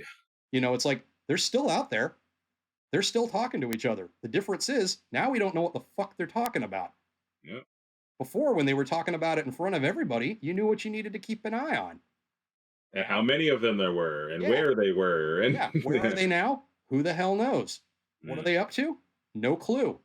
But are they working together? Oh, you better fucking believe it. I will say my little private pet peeve on the whole OST thing is the expectation that, like, well, you can do whatever you want if you want to build that stuff, but the least you can do is like basically write your own IOCs and submit them to the community. And I'm like, oh, so you want me to do the job that you literally get paid to do for free? Yeah, is what right. you're saying. Yeah. Well, it's because it's easier to complain that someone else should be doing your job on Twitter, I guess, than it is to get good at your job. Yeah, exactly. It's like, I thought you were a badass threat hunter. Hunt that threat. I get to say this now because now I am a threat hunter. Right? It's like, it didn't have as much weight when I was still doing red teamy stuff, and now I guess I haven't stopped doing red teamy stuff. But like, I am an honest to god threat hunter by my day job, so now I can tell all of my quote unquote peers, "Hey, shut up! It's not their fault. You're bad at your job." Yep. No, and that's the thing. Like the prohibition, it's funny. One of the things that I had really hoped was going to spur some more conversation about that was actually during the Trump era with the quote-unquote Muslim ban. Because one of my favorite argument styles is reductio in absurdum. You know, take the thing to its absurdly, take the thing to an absurd place. And that way you can remove all bias from it by putting that thing up there in kind of like the most absurd manner possible. Because now nobody's emotionally tied to it, and you can talk. So it's like a perfect example. Like, okay, Trump just said that he basically wants to like ban Muslims from coming into this country because terrorism. And it's like, and y'all seem to be in agreement that this is a stupid idea. And it's like, okay, cool. But think about it for a second. Maybe this argument applies to other bans. Maybe this argument applies to other things. Trump just went ahead and just went straight to reductio in absurdum because, well, he's Trump. The guy defines it. But yeah, it's. I had really hoped more people would be able to see that. Like, hey, yeah, remember when we thought about doing that, and remember how we all agreed within seconds that it was just utterly ridiculous? Like, let's take something from that and apply it to other situations where it is applicable. Right. You know, sub out Muslims with immigrants or drugs or whatever. And all of a sudden it's like, it's the same argument. It's just, it got less absurd. So therefore you think the whole argument is less absurd. And it's like, no, it's still just as absurd. It's just the examples got less absurd. Right. Well, I do like to remind people that Germany did pass a law banning the sharing of hacker tools. Yep. So and then they flew a Harrier jump jet over again. Well, so I mean, fundamentally, because they're like basically the OST IT tools debate got out of hand amongst like some stupid group of politicians, and they got a law passed. And then what immediately happened is all of the German developers of hacker tools just switched their tools to be from a different country's domain. Like a lot of them just moved all their shit to like some Belgian site. Yep. Which probably wasn't even on a different server. It just was a .be domain instead of a .de domain. And then they were like, that's probably good enough. And then the next thing that happened is the government basically never enforced that law at all, because they like, politicians passing something is different than like going to the enforcement branch of the government and saying like, now do something. And then it was like, yeah, so like the difference, we can't actually define what's illegal here versus what's legal. And yeah. Yeah, this is the reason why I think every law should have a sunset date.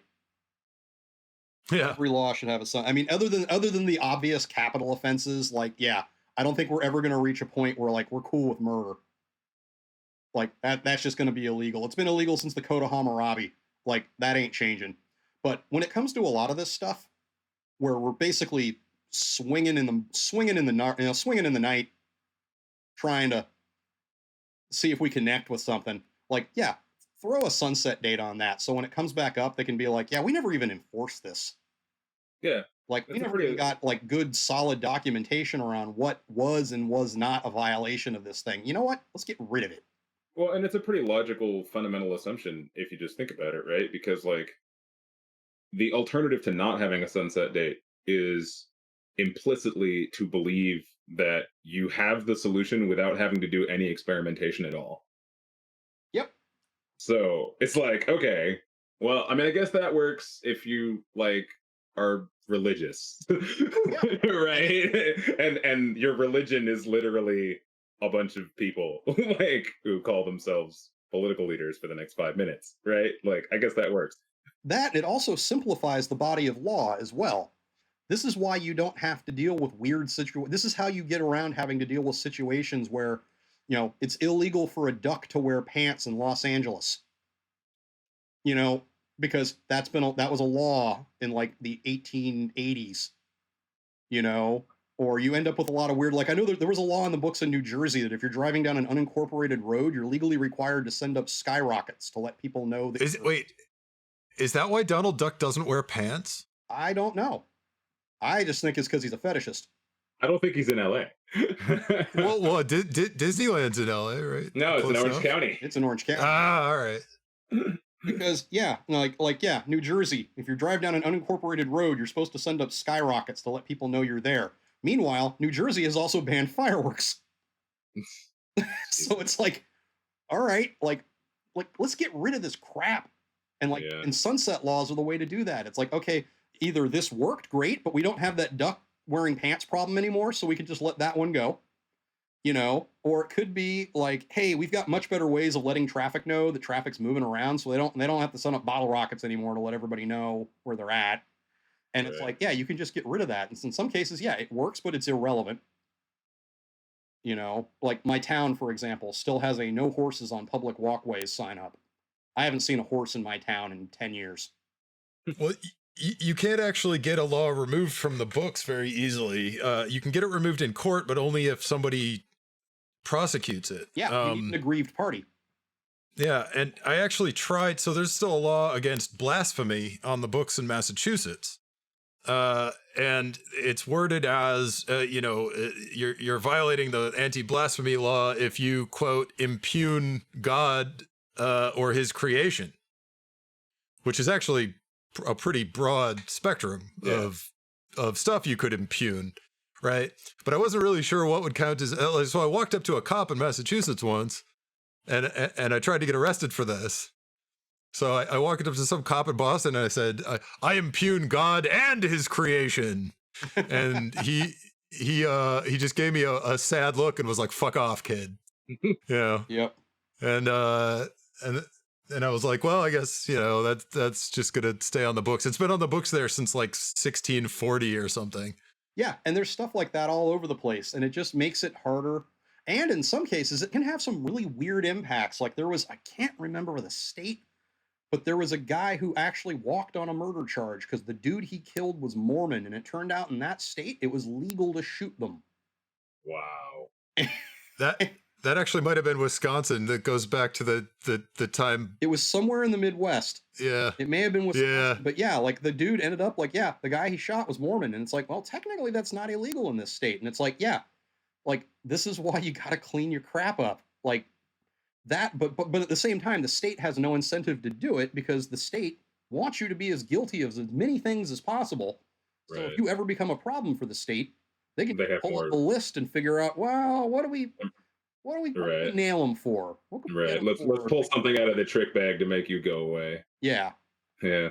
Congratulations, you've codified legal tech debt. Yeah. There is some segment of humanity that always seems interested in making more rules. Yep. You know, even if the rules are pointless. And then there's some other segment of humanity, which is probably the segment we're all in, where we just have a natural disinclination. You know, it's like we're all about safety rules. You know, we all started out like going to Defcon, doing crazy pranks or whatever, like fucking with each other on bulletin boards, you know, kind of breaking those kinds of rules. And then we all got old and got jobs in the security industry where we basically try and remind everybody else what rules are important to follow and why. Like we all grew up to be like weird safety zealots. Yep. You know?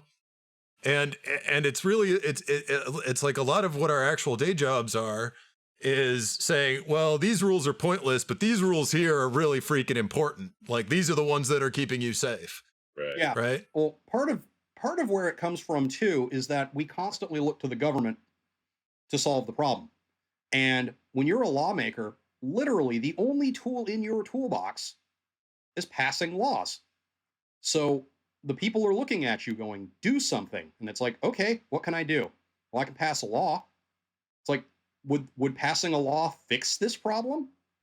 I don't know, but they want me to do something, and that's literally all I can do. So I'll Well, and pass a law. it's also a liability thing, right? It's like no one can say I didn't do anything if I pass a law. And this is how you end up with, I remember California at one point put up some sort of anti-gun law that turned out was for something that was literally already against the law in California. Yep. Like their solution to the problem was to pass a law making it double illegal. Yeah. Like I don't understand, but again, it comes down to like, what else do you want us to do? We don't have the tools in our toolbox to do anything but pass legislation.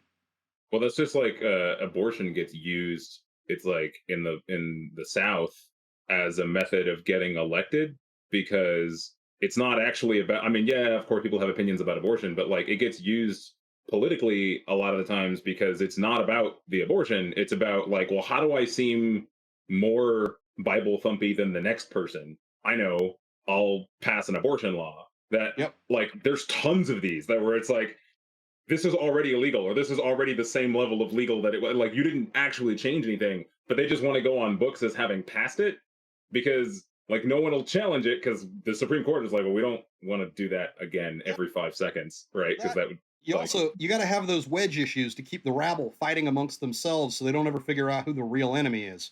Well, yeah, but I just mean like in general, like that's how the right fights itself now. Is it's like I'm more anti-abortion than you. I'm going to pass this law that will never see the light of day or be enforced. Oh yeah, well I'm going to pass an even crazier one. Like that's what they do now.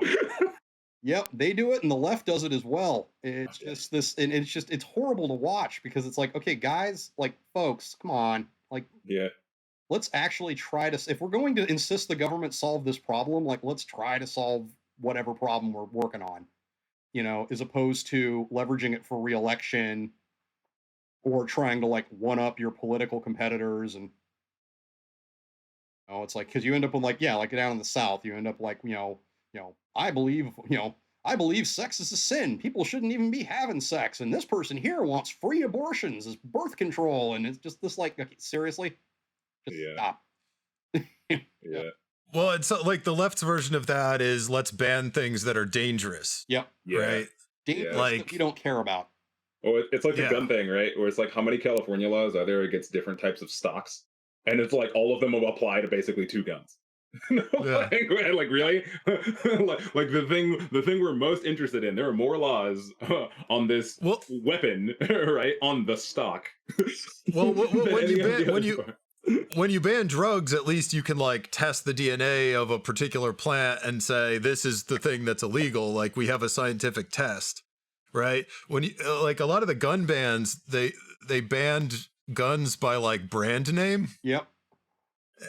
And so the gun makers just changed the name of the thing, and then it was legal again. That was and it was like, well, the Roberti-Ruse Act of 1987. And yeah. so you had things like H&K actually sent a dude from Germany over to the Port of Long Beach to stamp an extra 1 on the HK91s, because the HK91 got banned by name, but it didn't say anything about the HK911. You know, you had things like that popping up, and it's just like it's part of it too. Is if you want to solve a problem, you have to have some knowledge of the problem.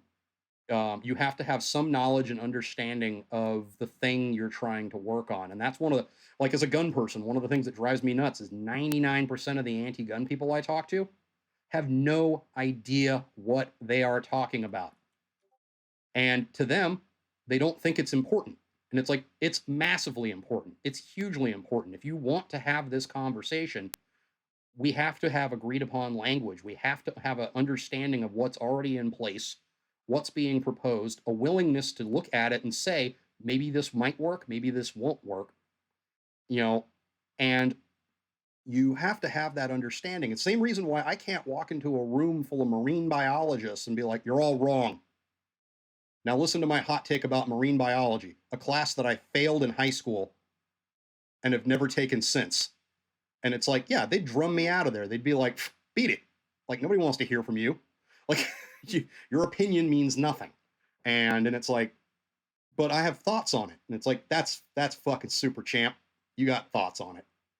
Well, I don't know how to actually solve any of these problems, but I have some kind of intuition as to why they exist, right? Like people do what they're incentivized to do.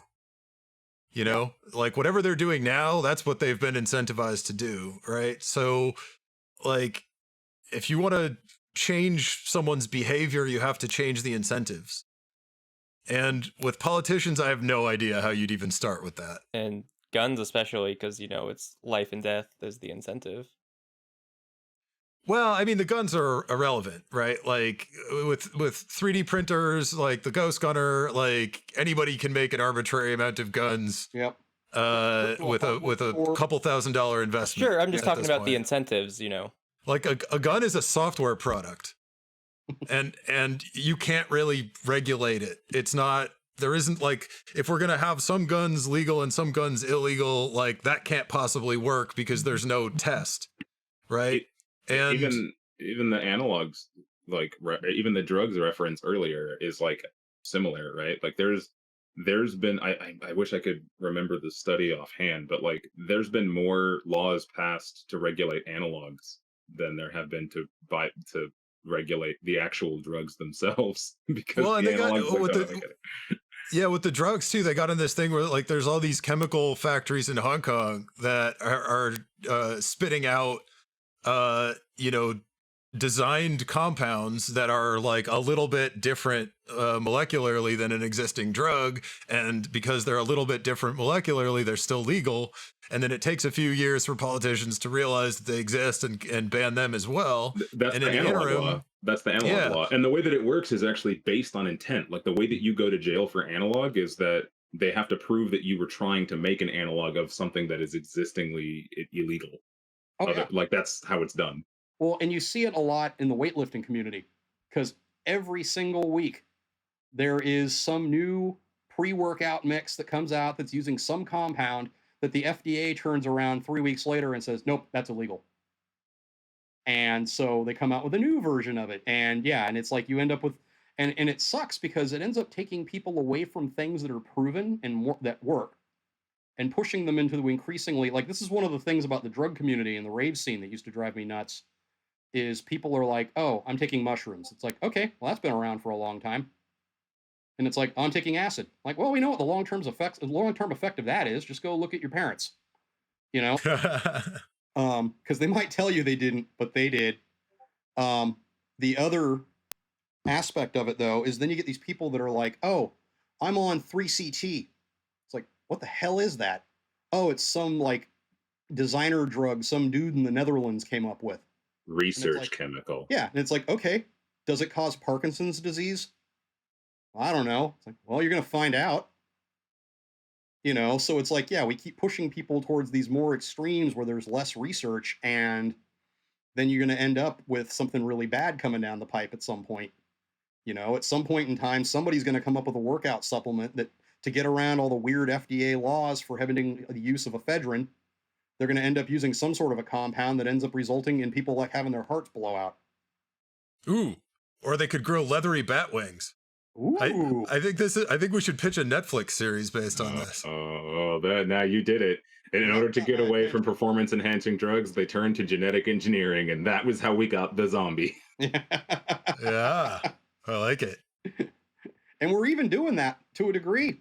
You look at baseball players, when a pitcher blows his elbow out, which will eventually happen if you're a pitcher long enough, there's a surgery they do where they go through and rewrap all the ligaments around the bone. And it turns out you actually end up with a stronger throwing arm. So you end up with people that basically are now preemptively wanting to get that surgery before they blow their elbow out, so they can be stronger and better and faster. And it's like, is that performance enhancing? Rules. Yep. It starts getting real damn murky. But it's been a hoot, but I've got an Easter dinner to get to, as do y'all. Yes. Yep. Yes, we do. Thank you so much for spending some time with us and going through all the history and all of that. And yeah, we'll definitely wrap it up here. So now more than ever, hacking's not just a crime. It's a survival trait.